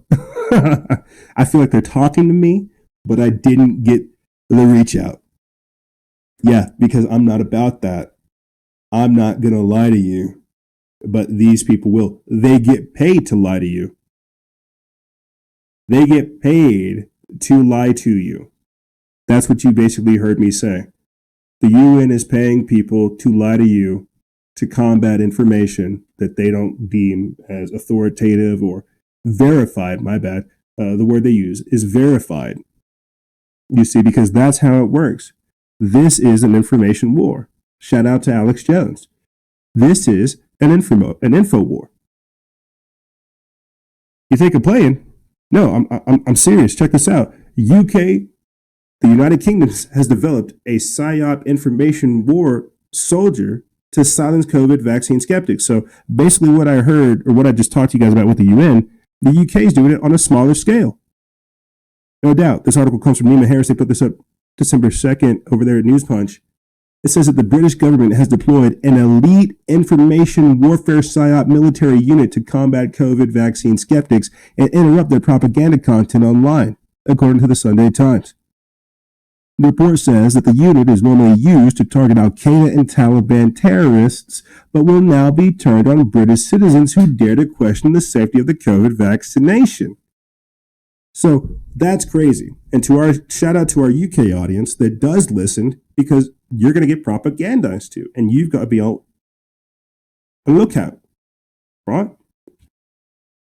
And I'm not sure how the law works out there, but there's got to be something where you can link up with like a lawyer to where you can say, hey, no, this is the case where I have rights. You can't just come in here. If you ask me, I think this is where the contact tracing comes in. If you ask me, I think a lot of it is them not being able to force it on you, compulsory. They can't mandate it, but they'll figure out some kind of way to trick you into getting it. It's like, oh, you were at a bar, this one time, coming into contact with this one person, you're going to need a vaccination. Or, oh, you're applying for this one job, so you're going to need to take a vaccine and get your vaccination passport in order for you to do X, Y, and Z. That's what's crazy. They're going to try to figure out a way to get that shot in you. And that's why I'm tripping. Because every single angle I look at it, they're just trying to stick me with a needle. And I don't want it. And I can read the reports of some of the side effects. People are saying that there's going to be some harsh side effects. I'm reading it, and they're like, oh, don't worry about it. Bill Gates wants to help you. Let me get back into this. It says that the report says that the report states that the unit, known as the, quote, Defense Cultural Specialist Unit, was formed in Afghanistan in 2010 and is part of the Army's 77th Brigade. The secretive unit has often worked side by side with psychological operations teams, the report says. Now, think about this, team. Just before coming onto the air, I had posted an article from Activist Post of how the LA County Mayor says not wearing a mask is an act of domestic terrorism. So think about this. They are propagandizing you. And we covered this whenever all this stuff went down. You had like Harvard, Yale, and other psychological institute warfare operations trying to figure out how to make it seem patriotic that you need to wear your mask and you need to take your shot. And now look at this. You have a mayor saying that it's an act of domestic terrorism not to wear a mask? That's crazy. So actual domestic terrorists who are out there burning down businesses and tasering women and children, terrifying neighborhoods. Oh, don't worry about those guys. But people that don't wear masks are terrorists? This is upside down world, bro. This is clown world. This is the inversion of logic. This is, again, a part of that COVID compliance. Don't worry about the logic aspect, right? What you need to worry about is whether or not you're being compliant. That's crazy. This is all crazy. All this is crazy. And here, let me go ahead and just get this clip up for you guys. Speaking of LA, saying, "Oh, you're a domestic terrorist if you don't wear your mask." They're just telling people in LA now, listen, you just need to stay inside your home. So it's not even. It's again about compliance. It's about submission. It's about capitulation. It's about robbing people of their voice, robbing them of their individuality. It's not about safety. It's not about health. It's about control. And that's what people need to understand. And we need to start doing something about it real quick. I'll play this quick clip for you guys and then we'll continue on after that. Hi, Hi, Glenn and Lou. Dr. Barbara Ferrer once again saying this virus is relentless, but that there is a bright light at the end of this very dark tunnel. We are just not there yet. We're seeing terrifying increases in numbers in LA County that can only be turned around if everyone, businesses and individuals, carefully use the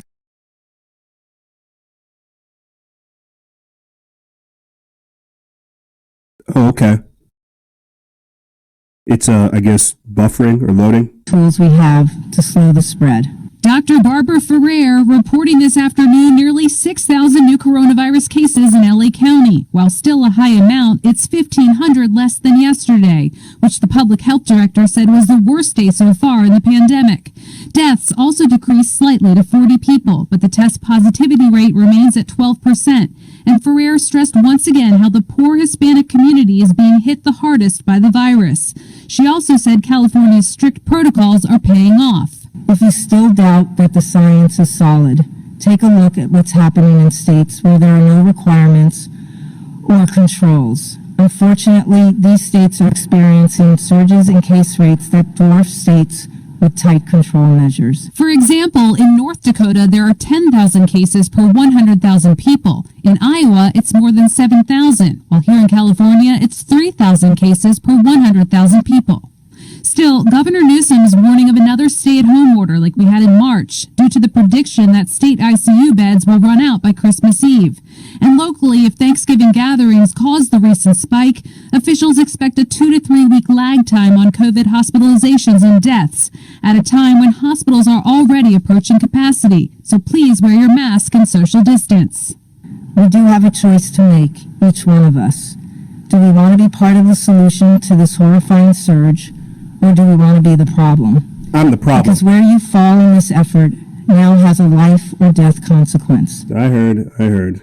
And I do appreciate you looking out for me. I really do. But I think I'll be just all right a couple more years without you here. So thank you. And I think I'll get on about my business. But you see, that kind of mindset isn't allowed. Yeah, I need to be more compliant. Chucks, I'm just trying to get on with my life. I don't understand what the problem is. You don't understand what the problem is? Well, you're fighting back. You're standing up. We can't have you doing that. You see, you can't go about your business the normal way. You can't. We're being so compliant that we don't understand how capitulation works. How they're going to try to basically strangle us into submission. And now, time to pay attention. Grocery stores are now being closed under new lockdown measures. I've been alluding to this throughout the entirety of the show. This is an article, thank God, written by Matt Argerist over there at the Free Thought Project. They put this up on Thanksgiving. I literally have been talking with, and I've got to be very careful about what I release and what I say. I have been trying to assess this situation here, and things are going to be done about this here locally. Because this is what happens whenever you're too goddamn compliant. You're literally cutting people off from critical medical supplies. Insulin, food, things like that, and more. You're being so compliant that these governors, and my governor's, I guess, out there in Hawaii right now, that these governors are literally killing people, complicit to murder, bypassing the Constitution. These are unconstitutional edicts, literally killing people. Is a violation of your rights and a violation of the law. Like I got to get into this because we don't. Let's get into this. It says that let there be no doubt that COVID-19 is spiking across the country. Cases are exploding and hospitalizations are on the rise. The recent spike has governments scrambling to contain the virus. It appears that everything they do, however, has the same outcome. The people get poorer, the corporations get richer, and the virus continues to spread. A recent move by the governor of New Mexico has citizens in shock as one no state has implemented. because humans need to eat. One industry that has remained largely open during the entire course of the pandemic is the grocery industry. Although they have implemented capacity limits inside stores, grocery stores, even mom and pops, have remained open. But that is no longer the case in New Mexico. Even if enough employees of a grocery store test positive for COVID-19, the store must now close. Under Governor Michelle Lujan Grisham's public health order, businesses with 4 more rapid responses in a 14-day period have to shut down for 2 weeks. According to KOB, grocery stores in Albuquerque, Santa Fe, Roswell, Carlsbad, Farmington, Hobbs, and Las Cruces have been closed. The governor is telling citizens not to worry, though, and that these closures won't affect their access to things that sustain their life. Now, that's bullshit. And I can tell you that's bull because I have been on the phone hearing it from people, man. I cannot disclose to you the information that I have been privy to. Things that are happening because of this. This is personal. You're locking down grocery stores. This ain't Michigan where you're shutting down the seed aisle. Y'all at least kept open. Oh my God. You at least kept, I'm sorry. I'm not trying to yell at y'all, but they kept open at least Costco. They kept open Lowe's. They kept open Home Depot and even frickin' Marshall Law Mart. But now they're closing grocery stores. Walgreens and CVS was open, but people are not getting food and they're getting very upset. That's all I can really say out here. In all fairness, I think before I get myself in trouble too, I think I should probably cut it down right there. Because people out here getting upset, that's all I'm saying. And there are legal and lawful approaches and measures that are being taken, connecting not only with national groups here, but as well as international organizations to help destroy not only our governor's powers, impeach her, but also recall her. Okay, and I am honored to be a part of some of the conversations I'm a part of, taking place, some of the historical things that are taking place in my state. That's all I'm saying. I'll let you guys know more about that as it develops because this is crazy.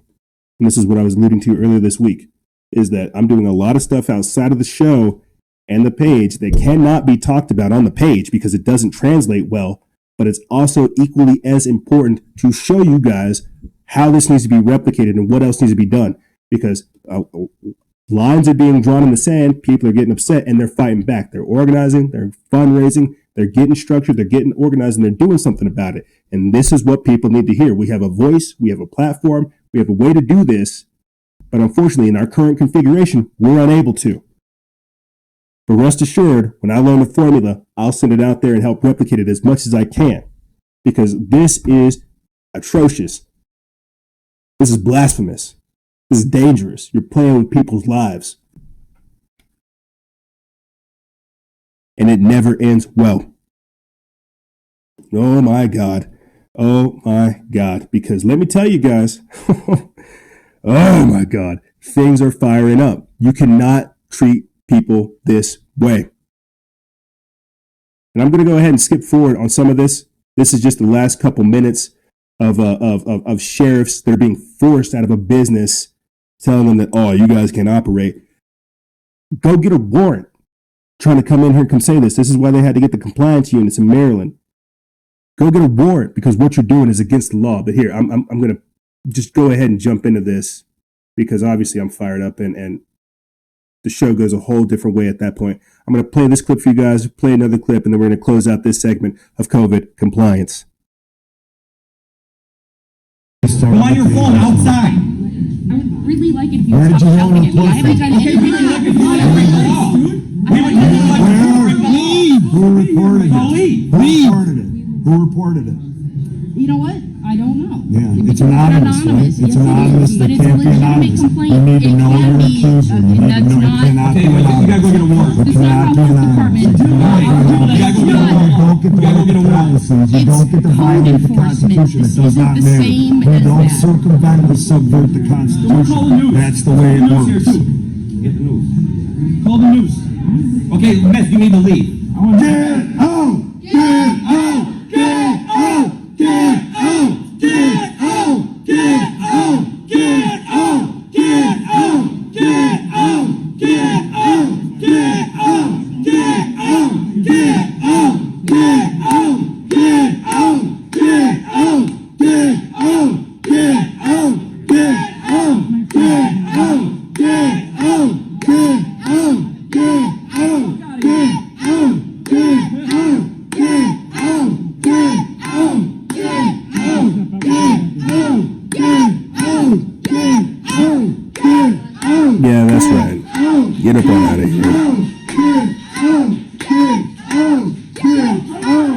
No, now they gotta get off the property. We gotta leave. Off the property. Dude, just because it's a Black Lives Matter protest, don't turn your head. You're not welcome here.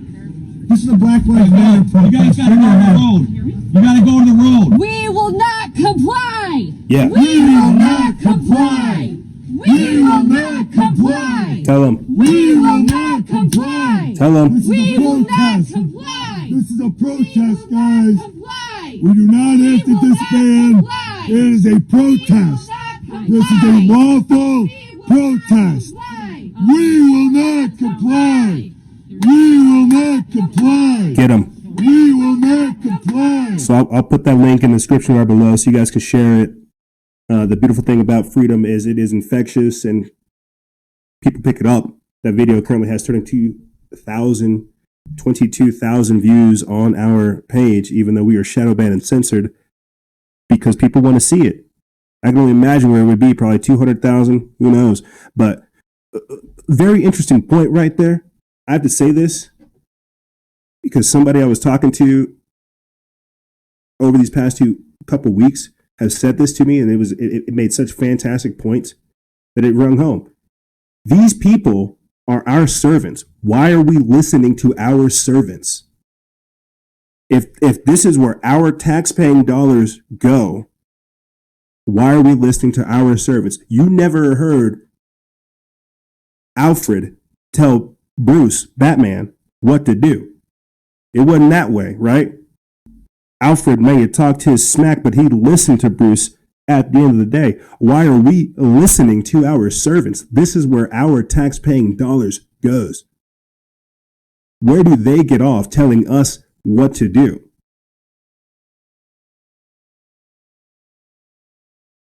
You understand?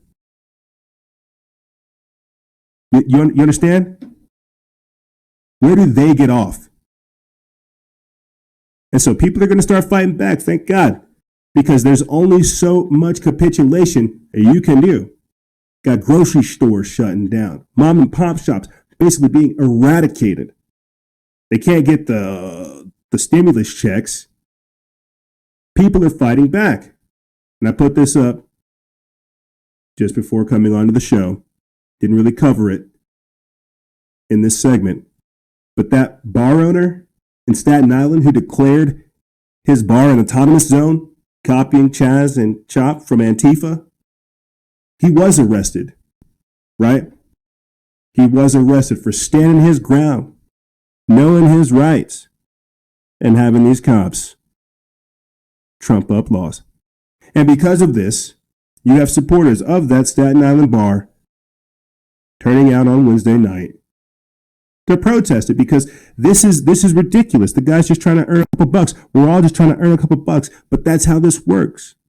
The tightening, the strangling, the putting our heads in a noose. The supporters of a Staten Island bar turned out last night to protest shutdown. Police say the bar, located in a COVID hotspot, repeatedly defied restrictions. The CBS News' John Diaz joins us from the Grant City section of Staten Island with more this morning. John? Yeah, good morning, Chris. Good morning, Marion. After showing up in large numbers last night, protesters have since left. They left late last night. But this morning, though, I want you to take a look right here behind me. You could see that there's still notices hung up here on this.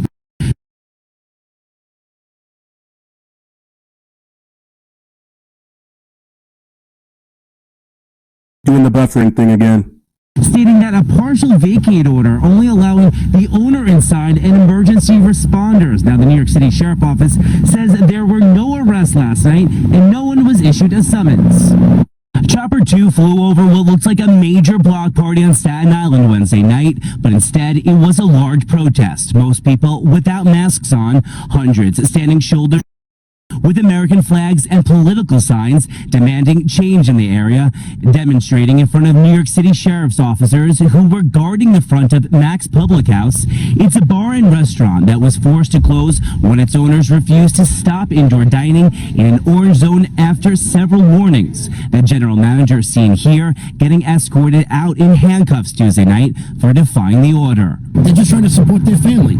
Kevin Smith was mixed in with the group of supporters, voicing his concerns over why he believes this enforcement is wrong. There's people doing heroin and defecating on the subway, and I think that spreads the virus a lot more than some people having a drink in Staten Island. Keith McIlarney is the owner and feels he is being stopped from making money. I'm allowed to be inside my private property. I pay my rent, and within paying my rent, they're saying right now I can't serve food and I can't serve. However, the guidelines for orange zone areas allowed him to serve takeout, alcohol, and outdoor diners. The area has one of the highest COVID infection rates in the city. The zip code it's in is at 8.62%. But this local business owner tells us restrictions are too tough. It's not enough for someone operating in New York City. We pay high city tax, we pay high state tax, we pay high federal tax like everybody else. A lot of us need to operate above a certain capacity just to be able to even pay our bills and pay our staff. That is why many supporters showed up. At a certain point, like people, like people on the left like to say, our body, our choice. But business owner Larry Tajudin, who works next to the bar, wonders why everyone can't come together to slow the spread. Why can't we just all be on one page? Come on, now, Larry. some other business owners telling us that they are aware of the increase in COVID cases here in this area, but they feel, though, that their hands are tied with little to no help, they say, from local, state, and federal authorities. We're live this morning from Grand City, Staten Island. John Diaz, CBS 2 News. All right, John. Thanks, John. We appreciate that. Stupid Larry. Don't you understand? There's no way to get people all on the same page, not with this. Yeah, the compliance is what Larry's looking for, and the defiance is what the bar is for. We're going to take a quick break, and when we come back, we're going to be talking about Globalism Unveiled, all this stuff I've been alluding to throughout the entirety of the show regarding China and more. I'll say this to close out the segment. If you can't tell that COVID is designed to rob you again of your identity, of your freedom, of your liberties, and more, you're not paying attention, and they have successfully propagandized you. I'm not saying that I don't trust all vaccines. I'm sure that they are wonderful technologies being used in some capacity. I guess I just don't trust I don't trust Bill Gates. Now when he's been kicked out of multiple countries, he's telling you they're going to hurt you, right? There's just problems on top of problems. But what's going to happen is they're going to get worse until we start fighting back, until we start standing up for ourselves. And because we've been in such a compliant, complicit, and a capitulated state for so long, again, going back to toxic masculinity, the idea of having authentic masculinity, standing up for yourself and not being a slave, has become foreign. But we're going to take a quick break, and when we come back, we're going to be talking about China. China way. The communist Chinese dictator, President Xi Jinping, has called for a global QR code human tracking system as part of the COVID-19 digital passport immunity thingy, as well as humans breaking the planet with suicidal war on nature and other things such as this. The World Health Organization has urged global government to help manage all social activity. Yeah, a whole lot of things and more in the next segment. Don't go anywhere, ladies and gentlemen. This is Freedom Faction over here on Factions of Freedom. And we'll be right back right after this.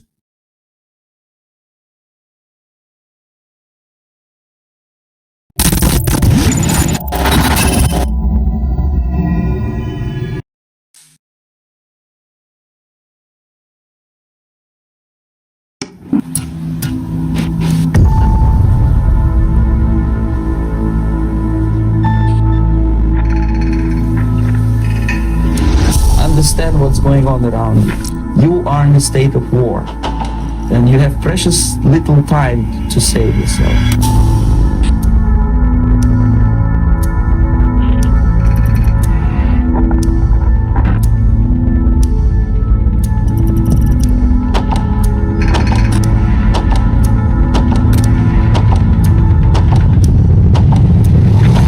It's a slow process which we call active measures. The first stage being demoralization. It takes from 15 to 20 years to demoralize a nation. The next stage is destabilization. What matters is essentials: economy, foreign relations, defense systems. The next stage is crisis. With a violent change of power, structure, and economy, period of normalization.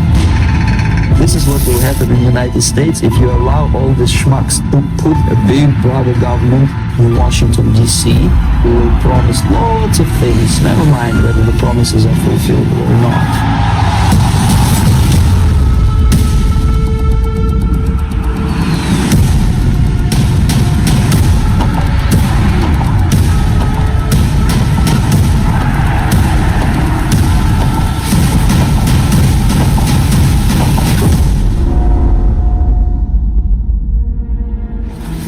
The time bomb is ticking. With every second, the disaster is coming closer and closer. The danger is real. Food supplies have been completely wiped out. We have our evacuation of all counties. I report complete devastation. We have a giant squall, cloud. We have everything in the path.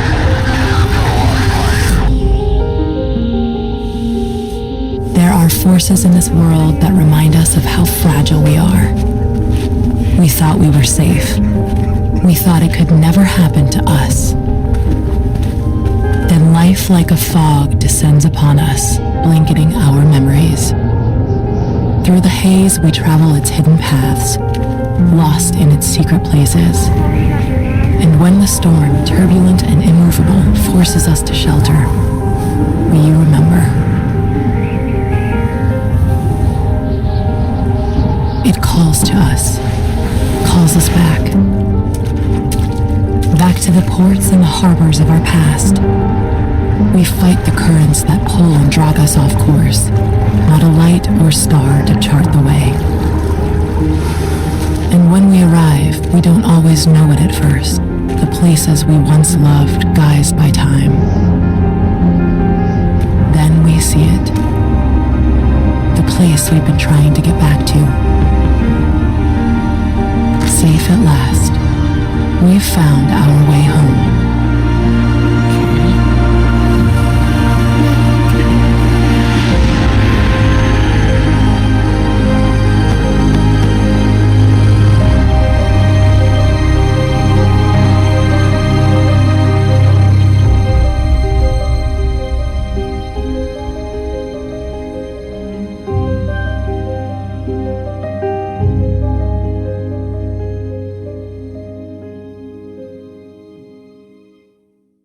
In a world where secret powers are at play, where nothing is as it seems, one brand of clothing gives crusaders of truth a voice. One brand in the fight against terror, deceit, and destruction. We are not merchants of fear. We are not a parody of free thinkers. It was almost like they ignored it because they wanted it to happen. I occasionally think how quickly our differences worldwide would vanish if we were facing an alien threat. This season, get ready to awaken the masses. Forget the politicians. Politicians are put there to give you the idea that you have freedom of choice. You don't. You have no choice. You have owners. They own you. Forbidden clothes. Because if you know, you know.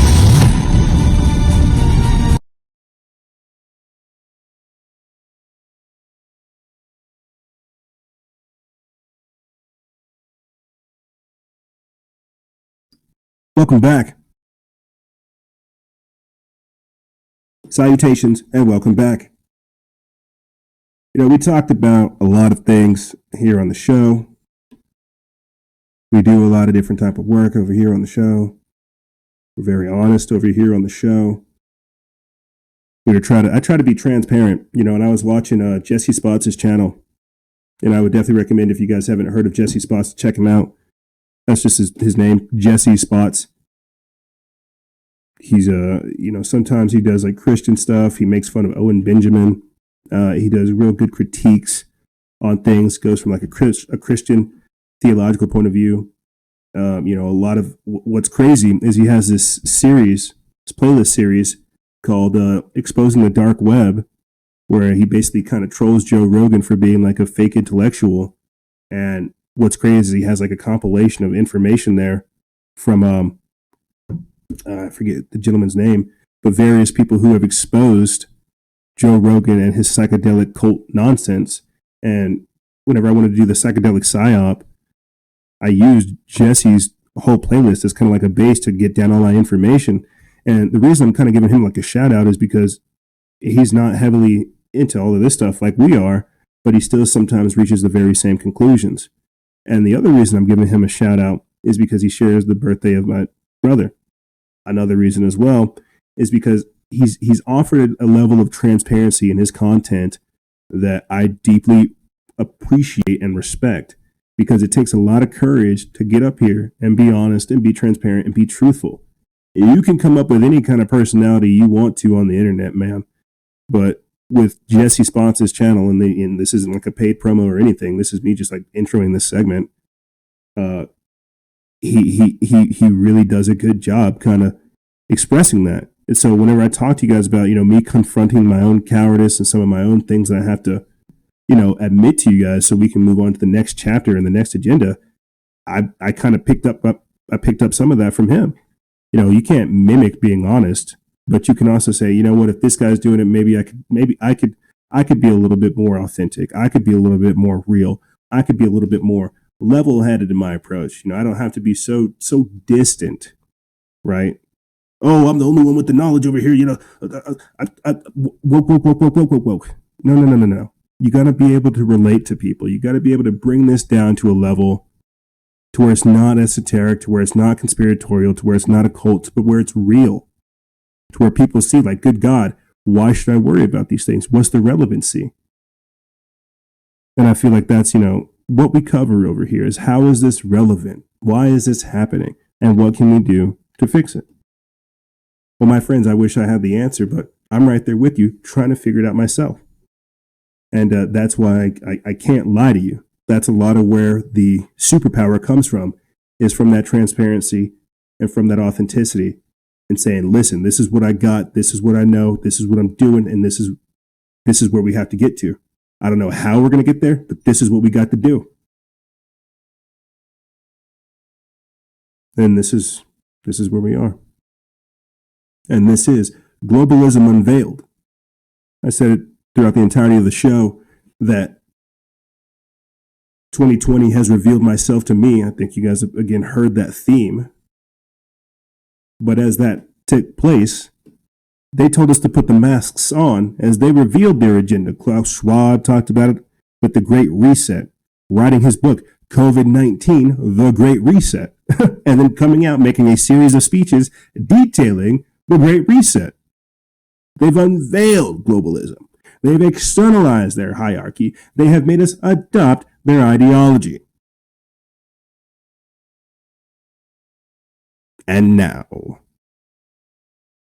as if given a stroke of genius, now you have, at a virtual G20 summit, Communist Chinese dictator President Xi Jinping calling for a global QR code human tracking system as part of the COVID-19 digital immunity passport.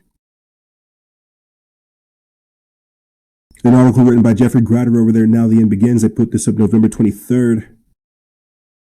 So it's cool for China because they already have their social credit score system, their track and trace system integrated into that. But everywhere else, every other Western nation should see this for what it exactly is. It is the mark of the beast style system. Remember that article I read you guys a couple weeks ago? I think I might have pulled it up here for other purposes. Yeah, right here. Global conspiracy against God and humanity. Archbishop warns Trump of COVID health dictatorship and chilling open letter. Yeah, Archbishop Carlo Vignano. I'll put the link for this in the description bar below. This is it. This is the conspiracy where they want to track and trace you. You imagine having a QR code for your identity? And and I'll get to it after this one as well. I should have covered it in the previous segment, but I put it up in between breaks. That health passport, show me your papers, like this is Nazi Germany. Show me your papers or show me your code. This is the mark of the beast style system as prophesied in Revelation chapter 13. For we will neither be able to buy nor sell without receiving the mark. This is it. This is globalism unveiled. This is what I mean by there will be no humans in the technocracy, only transhumans. And we are being inducted into this cult with the vaccine because it's going to have your vaccine health passport. It's going to have your identification. Let's read this, and then I'll read that article I put up in between the break. It says Chinese Communist President Xi Jinping wants travelers to adopt a global QR code system to help determine their health status and travel, quote, permissions in a post-coronavirus pandemic travel great reset.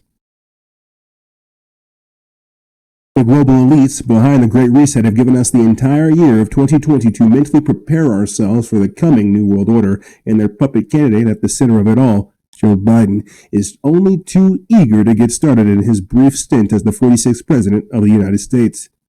We've been warning you about the coming digital immunity passport, and now the country that gave us the Chinese virus is called for exactly that. Quote, and he causeth all, both small and great, rich and poor, free and bond, to receive a mark in the right hand or in their foreheads, and that no man might buy or sell save he that had the mark, or the name of the beast, or the number of his name. Here is wisdom. Let him that hath understanding count the number of the beast, for it is the number of a man, and his number is 666. Revelation chapter 13, verses 16 through 18. This prophecy is now busting out on every level. Make sure you fasten your seatbelt, because this is one flight you can't afford to miss. Goes on to say that China wants passenger tracking system for global travel coronavirus reset. This comes from Breitbart News. During the virtual G20 summit on Saturday, Xi called for a coronavirus, quote, global mechanism which involves international recognition of health certificates in the form of QR codes to allow people to travel freely, according to the state media. The dictator says that the system can be based on a nucleic acid testing results in the form of internationally accepted QR codes, reported state news agency. Quote, we need to further harmonize policies and standards and establish fast tracks to facilitate the orderly flow of people, he is quoted saying, quote, we hope more countries would participate. QR codes are barcodes that can be read on mobile phones that are a common tool of tracking and control in the communist China. Under the scheme China has employed since February, users are issued a traffic light style health code with a green code allowing someone to travel freely and an orange code or a red code indicating that they need to quarantine up for 2 weeks. The codes are based on a combination of big data and information submitted by the users themselves.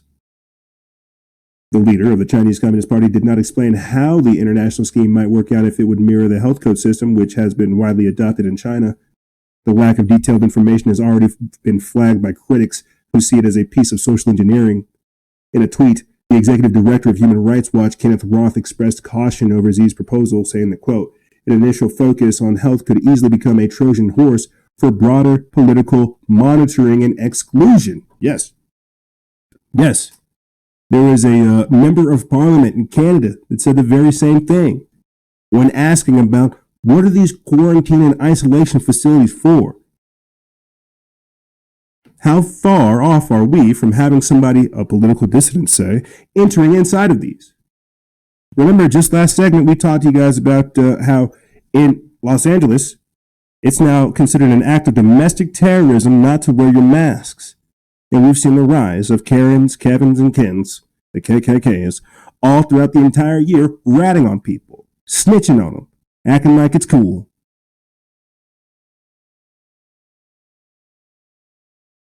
Think about this, gang. Before I get back into this article, I know I go on this all the time with China, dude. You got to think about this. That's why they got rid of George Orwell's 1984. That's why they are literally making war against the saints right now over there. Because biblical prophecy is unfolding over there. I said it at the start of the episode too. There are globalist forces using China to wage this war.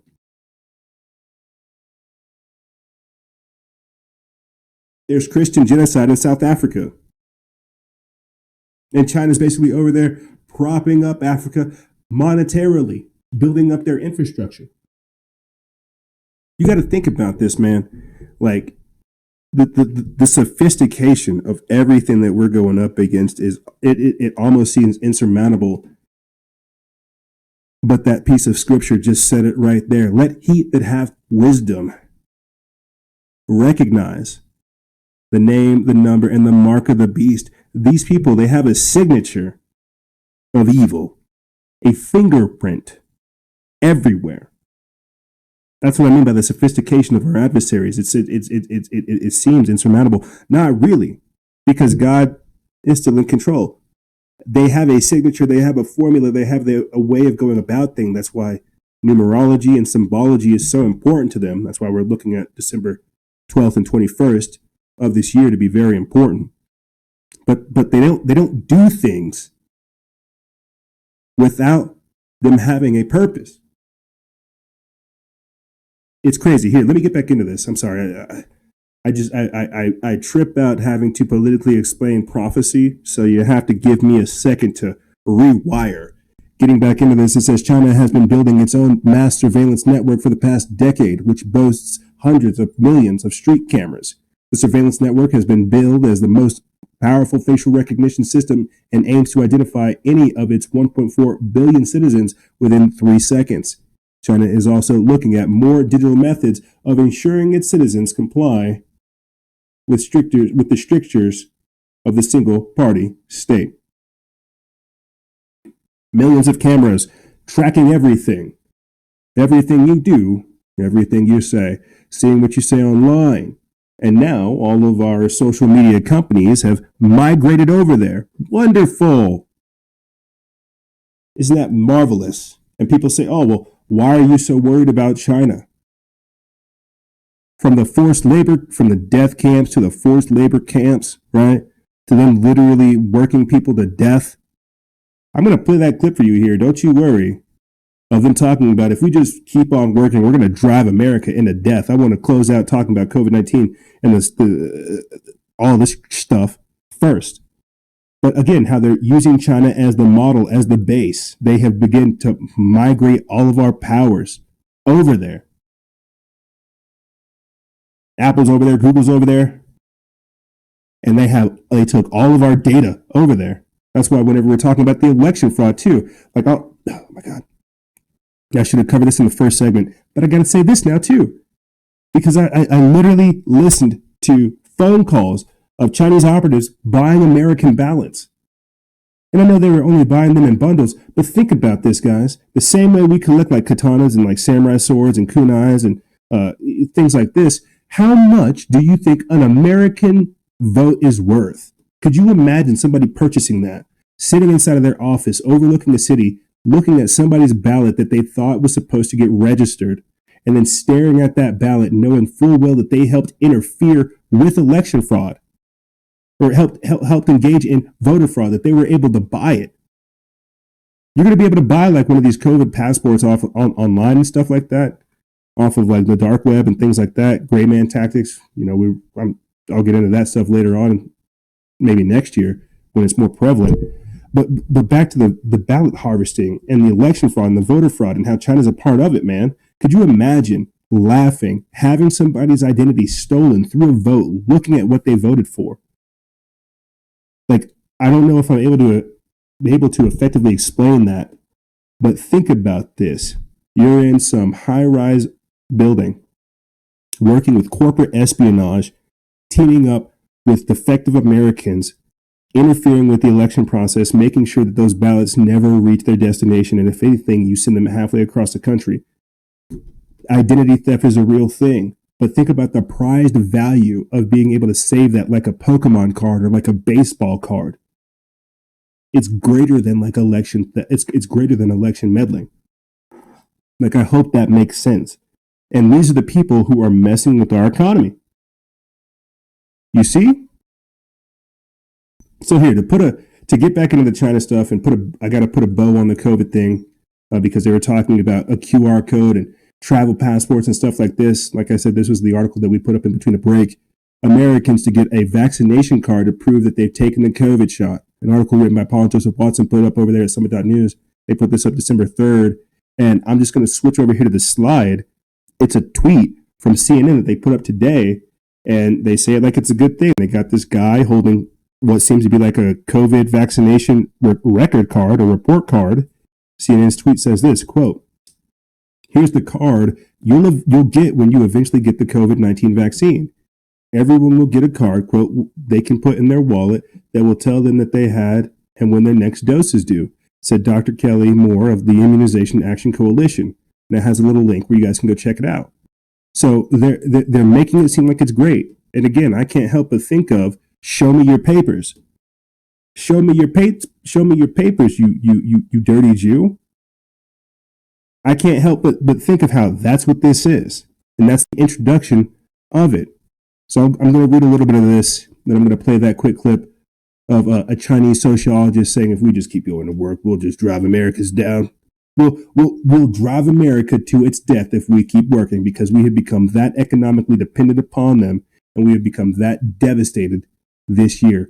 But here's this article. It says Americans will receive a vaccination card showing that they've taken the COVID-19 shot, raising the prospect that airlines and venues could refuse service to those who are not immunized. Quote, "Everyone will be issued a written card that they can put in their wallet that will tell them that they had and when their next dose is due," Dr. Kelly Moore, Associate Director of the Immunization Action Coalition, told CNN.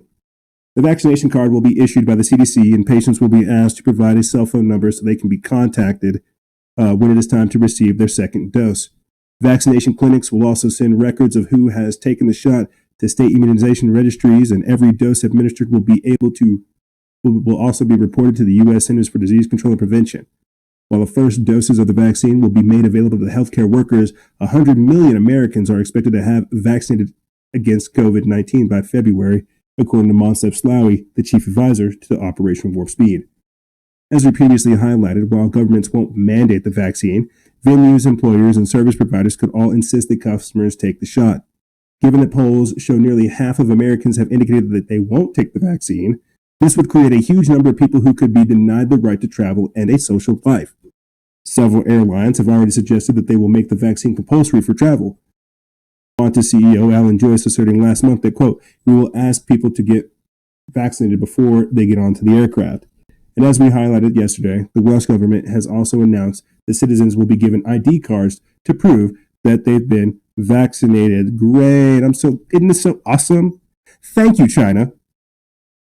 Thank you, China. We are so great that you have instituted this infected us with this horrible disease.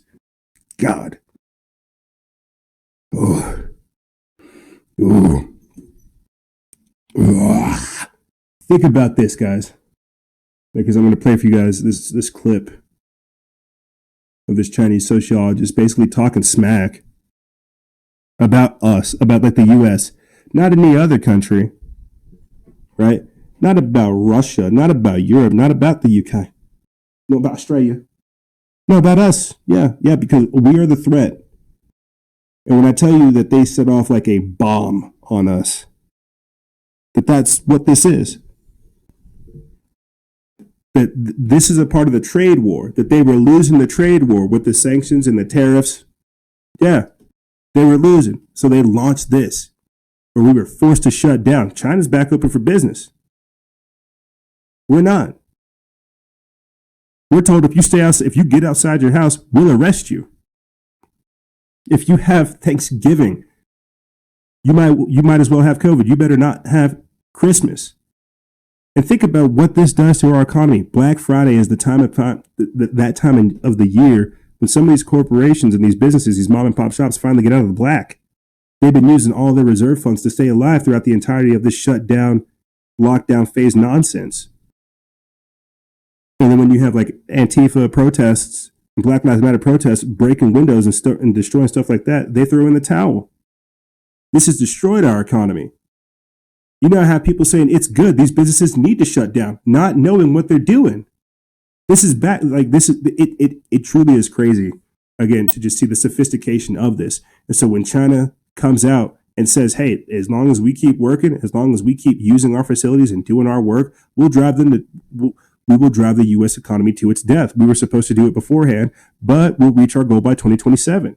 And when we're talking about, again, the population decline because of COVID, not the suicides, not the opioid epidemic, not the alcoholism, not the sexual perversions that have taken place, right?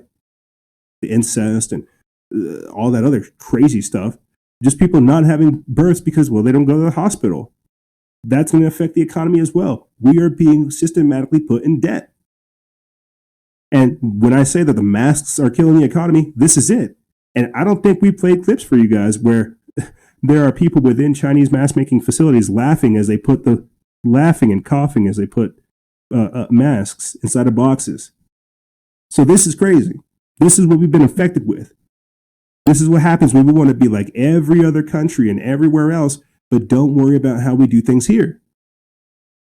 This is what happens again when you have politicians that have been bought for and paid out, politicizing a virus. It is truly sad what has happened to us. But I'm going to get into this article from Sarah Taylor over there at The Blaze. They put this up November 30th, and it says Chinese sociologist Dr. Li Yi says that we are driving America to its death. So let me read a little bit of this, and then we'll continue on. It says, according to a Monday report from the Daily Wire, Yi's remarks reported by Memory TV came in mid-October and were delivered at the Shenzhen Dialogue Forum in Shenzhen, China. Memory TV reported that, quote, Chinese sociologist Dr. Li Yi said in an October 16, 2020 speech delivered at the Shenzhen Dialogue Forum in Shenzhen, China, that China would overtake the United States in GDP by 2027, and that the COVID-19 has been harmful to the U.S. and Europe, but specifically beneficial to China and North Korea. Quote, Dr. Yi holds a PhD in sociology from the University of Illinois, and according to his LinkedIn account, and he is a full-time professor at the Renmin University in China. Memory TV noted that, quote, following Dr. Yi's October 16 speech, Renmin University issued a statement denying his employment at the university. As highlighted by the Daily Wire, Yi in his remarks said that it, quote, turns out that China is going to overtake the United States in 2027. It was said that this might be delayed for a year or two, but this year, God has pulled off a little trick, right? God created COVID-19 and spread it to every country in the world. COVID-19 is bad for Europe and North America, but it is beneficial for North Korea and China. Yi also said, you know what? I'm going to play the clip here. I can't really let the clip because it's in Chinese. Like he's literally saying these things. I'm reading the article because I have to read the article, but basically what he's saying, I'm doing a little quick pause there, but basically what he's saying is COVID-19 was released by God to benefit us. That COVID-19 did us a favor, that everybody else, stupid America failed the test. And that we here in China passed the test, that it's been good for our economy, that we have benefited. Goes on too to say that, well, we haven't really made a single person sick. That compared to how America's handling it, we're doing just fine. Here, I'll let a little bit of this play in the background and start it over instead of reading the article. I'll let the video play and then continue on from there. You might hear it in the background, but I'll read the captions. It turns out that China is going to overtake the United States in 2027. It was said that this might be delayed for a year or two, but this year, God has pulled off a little trick, right? God created COVID-19 and spread it to every country in the world.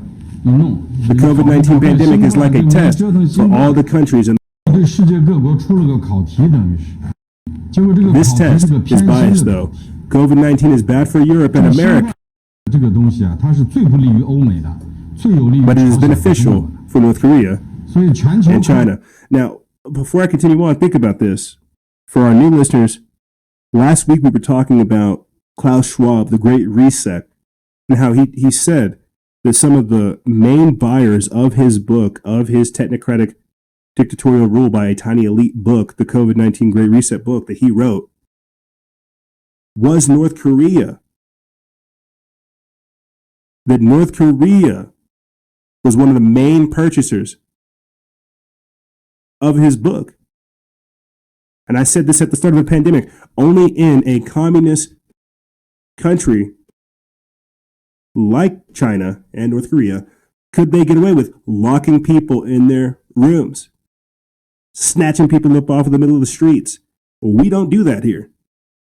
But then they have House Resolution Bill HR 6666, contact tracing, where they can allow forcible detaining of people, quarantining, putting them in isolation facilities.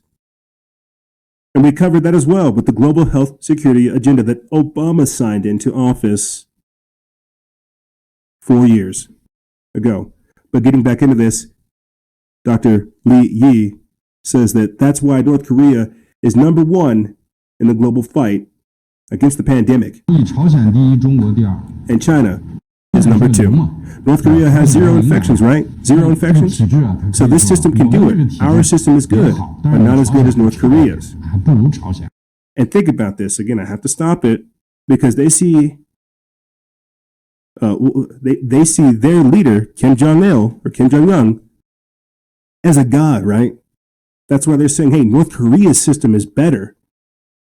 We have a good system, but North Korea's is better because they exalt their dictator over there. They worship everything he does over there. Their propaganda machines are on point over there. China's not so much.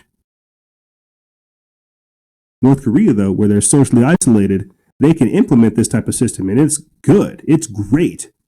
But China, where they're exposed to a little bit of other things, not so much. That's what they're saying. So this system can do it. This technocratic system can do it. This social credit score system can do it. This track and trace system can do it. We still have 4,000 dead, right? But if 4,000 Chinese die versus 220,000 persons in the United States, we haven't lost a single person, have we? And he begins to laugh. Hey, listen, if we kill a couple thousand people to get this system in, that's not that bad compared to how many people are dying in the United States. That's what he's saying. Yeah, there are some casualties as we begin to create the technocracy. Yeah, we got to sacrifice a couple bodies to get this system in, but we haven't really lost a single person, have we? We're close to 0 infections and 0 deaths. If 4,000 people out of 1.4 billion people die, that's the same thing as no one getting sick and no one dying. In the global economy, China stands out. We are ahead of schedule in terms of overtaking the United States. There will be no problem reaching this goal in 2027. The U.S. will not survive. We've struggled for more than a decade. In 2012, we achieved absolute superiority over Japan. Then the Taiwan Strait, we have gained absolute superiority over the U.S. military. In the Bohai Sea, the Yellow Sea, and the Taiwan Strait, we are expanding our military at an unprecedented rate in human history. We've been launching fleets equivalent to the French Navy every year for several years. One naval tonnage per. We will continue to launch the equivalent of a French Navy for at least the next decade. As long as 1.4 billion Chinese people eat, we will drive the U.S. to its death. In any case, China's development cannot be resisted or stopped. As long as something doesn't happen, as long as China government doesn't produce a Gorbachev who would mess up China's own internal affairs, cause China to disintegrate, then nobody would be able to resist our development. Now, there are a lot of heady things said in there, that they have been launching fleets of Navy ships into the ocean. They are overtaking the United States. Economically, the United States will not survive into the future. They are going to overtake us by 2027, by their calculations. How crazy is what I just read to you? That's globalism. That's what we're up against. I took it a step further too this week and read to you guys Defense Minister General Wei Fang, his statements on how they were going to crush America. And you've got Klaus Schwab being praised, or Klaus Schwab praising Xi Jinping because he says he's going to crush America. You heard it from the man's mouth right there. He said, the United States will not survive in the global economy. Quote, in the global economy, China stands out, he said. Quote, we're ahead of schedule in terms of overtaking the United States. There will be no problem reaching this goal in 2027. The U.S. will not survive as long as 1.4 billion Chinese people eat, sleep, defecate, and urinate every day. As long as we go to work every day, we will drive the U.S. to its death. That's the plan. You understand how massive that is? I don't think people really understand how massive that is. It's not necessarily a declaration of war, but it could be misconstrued as one because this is the hybrid war of 2020.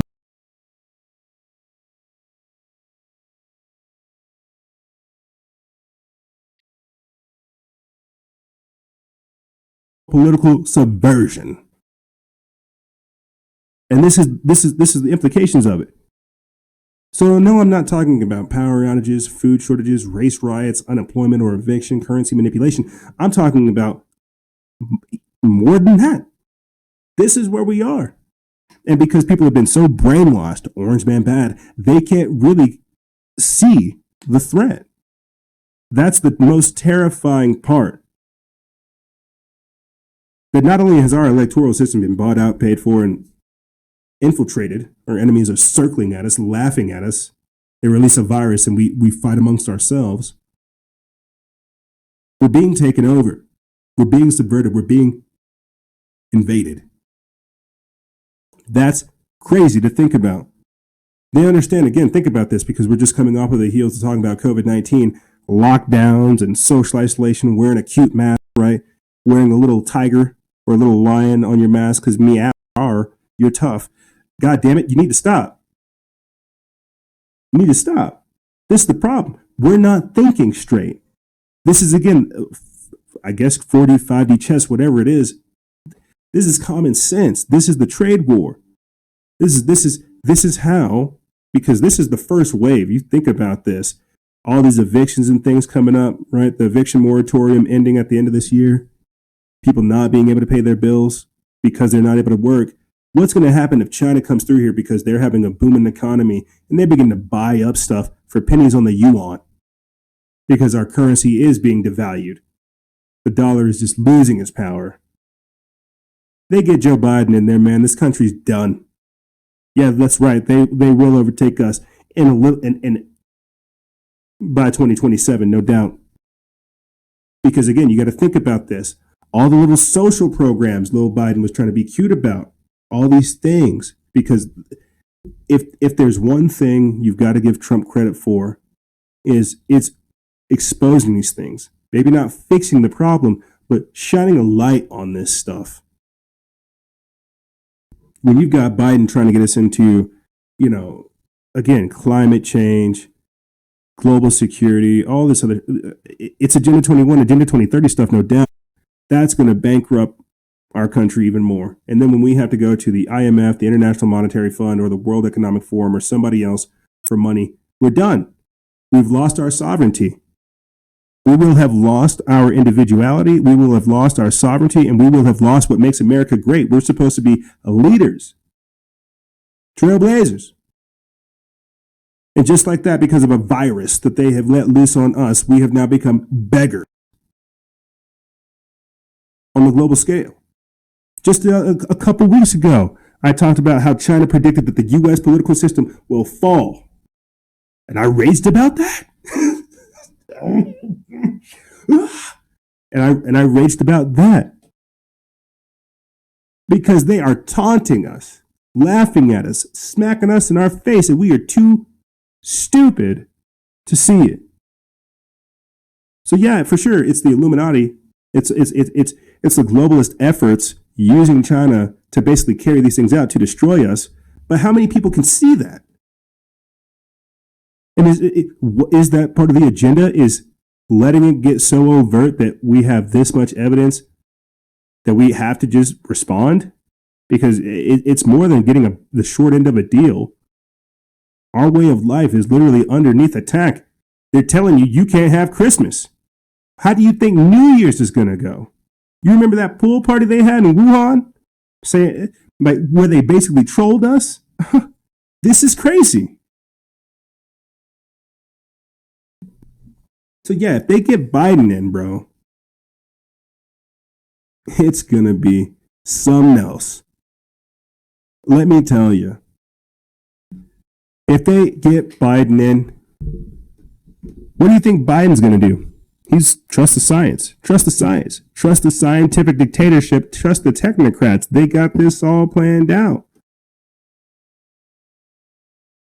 From combating COVID-19, combating climate change, addressing humanitarian need, advancing sustainable development, upholding peace and security, resolving conflicts, promoting democracy and human rights. That's just the start of it. That will bankrupt us, but that's what they want. They want us all. That's a part of the Great Reset. No nations, only the vestigial arms of this globalist entity. Don't you understand? You're not allowed to have a nation. You're not allowed to have an identity. Put your mask on. We'll get through this. Jeez. I get sick and tired of you people talking about freedoms and liberties. You're probably one of those domestic terrorists that won't wear their masks, or one of those domestic terrorists that want to get back to work. Think about this, gang. This is how crazy things have become. And just like that, we're inside of the trap, brought to you by China. And now, you've got the World Health Organization urging global governments to, quote, manage all social activity. What in God's name could that mean? As if we weren't being managed enough, or seeing if we're compliant enough. How does this fall underneath globalism unveiled? They're telling you, hey, look, there's a small amount of people that really make decisions here. Your politicians, so to speak, are just front men for us.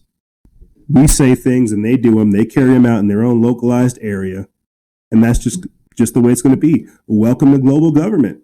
Welcome to the technocracy. Welcome to the new world order. Let me get into this article. We put this up November 30th. It comes from Zero Hedge. It says Dr. Michael Ryan, Director of Global Alert and Response to the World Health Organization, the same man that said we need to run inside people's homes and safely remove them if they've been infected with COVID-19, told journalists at a press conference or press briefing on Monday that, quote, pinch points, otherwise known as places where people gather, must be, quote, managed. Ryan spoke about numerous types of public areas, such as airports, public transportation, and even places like ski resorts that governments, quote, must manage to further prevent the spreading of COVID-19. He called on governments around the world to investigate, quote, all forms of gatherings that lead to people congregating and moving in mass and how they are going to de-risk the processes. Ryan said if governments don't believe these processes cannot be de-risked, governments should, quote, curtail, postpone, and or even manage those processes. In other words, just like Thanksgiving and Christmas, they're likely canceled in the Western world. While the pandemic is reshaping the world, the World Health Organization, which is arguably parroting its main source of funds, China, is now demanding governments across the globe, quote, manage what the world's population can safely undertake based on their science. And this all comes as China, a strategic rival of the U.S., is attempting to become the world superpower through a new approach, that is, health for your own good.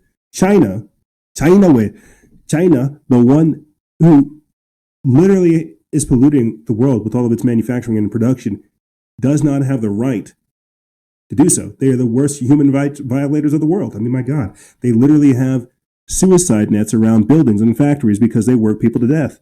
There are videos of people who are working towards exhaustion on the streets of China with briefcases, basically passed out from overworking, man. Like, it's crazy what they do over there. And so when you have China positioning itself to become a global power and have all that influence, and we're just kowtowing to it, we're losing all of our freedom, all of our rights. It is truly crazy to see the world just gradually shift in this direction. You know, it really is. It's almost sad, too, because we're just seeing an entire way of life just, you know, drift into the past, slip as we slip into the future, man. It's crazy. It truly is. And now, humans, because of all of what I've said to you guys, here it comes. Here comes the posturing. So not only do you have China saying, hey, this is how you guys should take care of your people. You lock them up in their houses and you shoot them up with vaccines. And whenever they're done, you give them medication to make sure that they don't have any adverse effects. On the heels of that, you now have the UN chief, Antonio Guterres, saying that humans have broken the planet with suicidal war on nature. And Greta Thunberg issued a warning to Black Friday shoppers, saying don't buy stuff you don't need. So after China basically releases a virus on the entire world, terrifying and traumatizing people, brainwashing them and indoctrinating them, thinking them to think that thinking that human behavior is bad, giving them an anti-human mind, you now have the United Nations coming out saying, you know what? Humans are bad. We need to cut down their activity. We need to cut down what they do. They have just scarred the planet. Carbon emissions, greenhouse gases, footprint down. Did you see how that worked? And I told you this was going to happen, that they were going to institute climate change off of the heels of this. But it's not really about COVID. And again, it's about compliance. It's about globalism. It's about assuming control. And if you ask me, the Biden-Harris administration is there just to bide time as they drain the power of what little bit of essence America has left. Let me get into this article. It comes from Drudge Report Feed. We put this up December 2nd. It says humans have waged war, a suicidal war on planet Earth, warns the UN Secretary General, saying fires, floods, and cyclones will become the new normal. Speaking to the BBC for a special radio interview, Antonio Guterres warned that nature always strikes back and is currently doing so with gathering force and fury. Tackling climate change is said to be at the heart of the UN's global mission, he said. Adding a global coalition on reducing emissions to net zero would be a key goal. Net zero is a term used to refer to cutting greenhouse gas emissions as much as possible and removing what you can't cut by planting trees or other activities, and is already a goal for many countries that have signed up for the Paris Climate Agreement, something that Trump took us out of, and something that I think in the future we'll probably end up going back into underneath different terms. You know, because NAFTA, or well, the USMCA, is literally just a recreation of the North America not the North American Free Trade Agreement, but the North American Union, where you have Canada, America, and Mexico all together. You know, this is all about the consolidation of power. The Paris Climate Agreement, very much so as well. Them coming together saying that they're going to carry out Agenda 21, Agenda 2030. This is globalism as well. You see, this is what Klaus Schwab also said when talking about the Great Reset, how it's not really an existential threat, but it provides for us an opportunity to achieve what Prime Minister Justin Trudeau said as the SDGs, the Sustainable Development Goals. When I took the time to talk about the ideological adaptation and spam in your head the externalization of the hierarchy, that's it. COVID's just a test. Half of the population relatively knows this isn't something to worry about, but the other half of the population has been brought into the propaganda and sees humans as a threat, shaking hands is a bad thing, and engaging in this type of behavior. They're part of that 1 billion part of the population that hashtag pause to pledge or pledge to pause that want to be a part of this. You have to understand, they have now inducted a fair amount of the population into thinking that humans are bad, shaking hands is bad, smiling is bad, social gatherings is bad, and it is your right to shut that stuff down. They have been successfully indoctrinated into this way of thinking, and they are a part of the New World Order, and they will do everything that Bill Gates, Antonio Gutierrez, President Xi Jinping, any of these people tell them to, because these are the authoritative people, the verified information. You see, continuing on, he said, it's time to declare a permanent ceasefire and reconcile with nature in order to secure a sustainable and safe future for us and the earth. Wildfire events raged in Australia and California and other parts of the world in 2020, and Gutierrez says unless action is taken to minimize emissions, these events will get worse. What's funny is those fires in Oregon and California were started by Antifa members, and some of them were started by directed energy weapons. So yeah, it's going to be the new normal whenever you're shooting up the ground. This is crazy.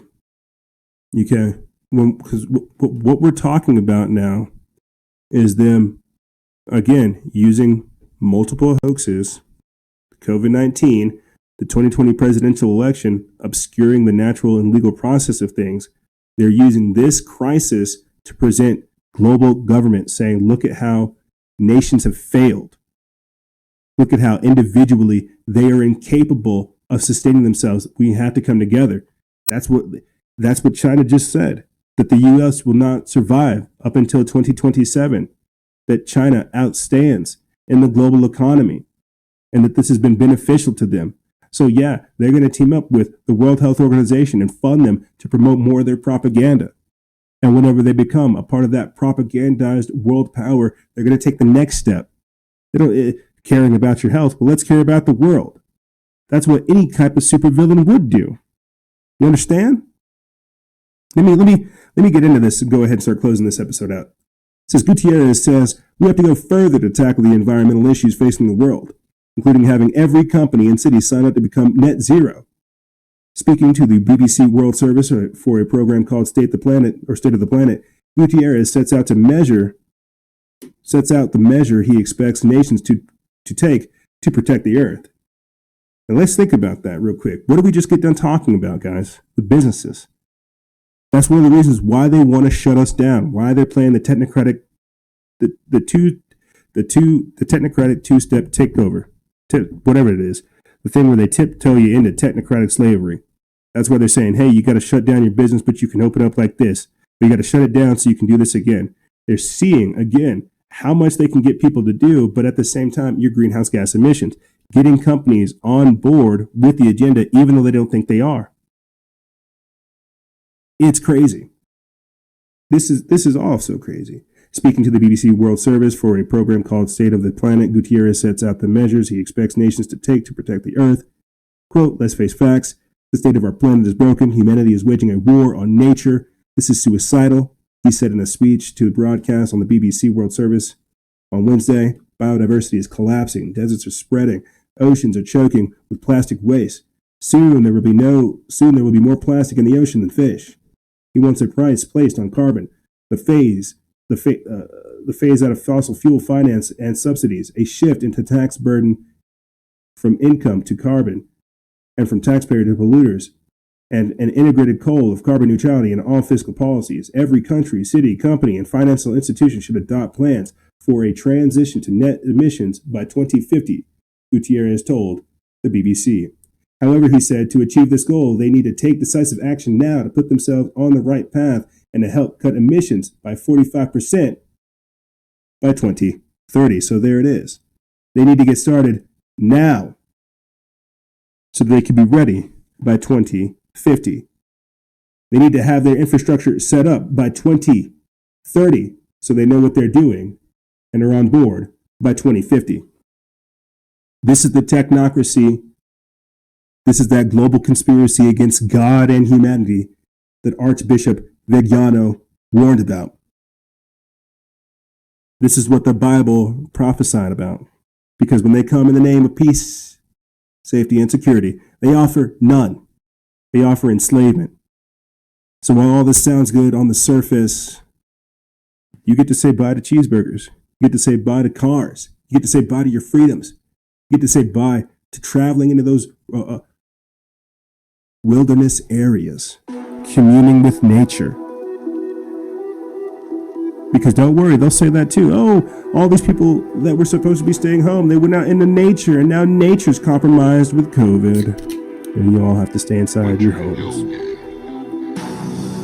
This is why we have to rebel at every single level, because more of the compliance and the capitulation is what's got us here. And every time we bend the knee, they move the needle a little bit further. And if we want freedom, my friends, no one is going to give it to us. It's something we have to fight for ourselves. And I know, again, this all sounds crazy. Nobody wants these things to be real. Nobody wants these things to be true. Nobody wants this to be the reality we now find ourselves in. Well, it doesn't have to be, but you have to fight for something. Otherwise, this will be. Ladies and gentlemen, this is Contested Rage, COVID Compliance, and Globalism Unveiled.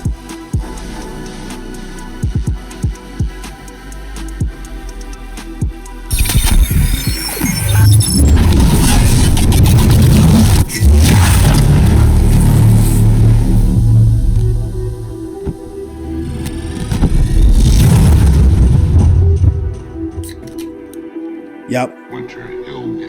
However, ladies and gentlemen, that's all I really have for you guys and gals. I know. I went over a whole lot, and you can be sure to find some of the links as well as the show notes in the description bar below attached to the episode article. I put links to videos, articles, and more. That way you know I'm not lying to you. The things that I don't cover on the show, I make sure you can go get for yourself. I really do appreciate you guys rocking with me. This has definitely been an intense year. And we're going into 2021 real fast, real heavy. But I'll be right there with you, going right through it, trying to figure out the best that I can do. But like I said, ladies and gentlemen, that's all I really have for you guys and gals. If you have any questions, feel free to email me. I'll have it in the description bar below. And as always, guys and gals, stay vigilant. Expose lies and share truth. This is Noise Era, Freedom Faction,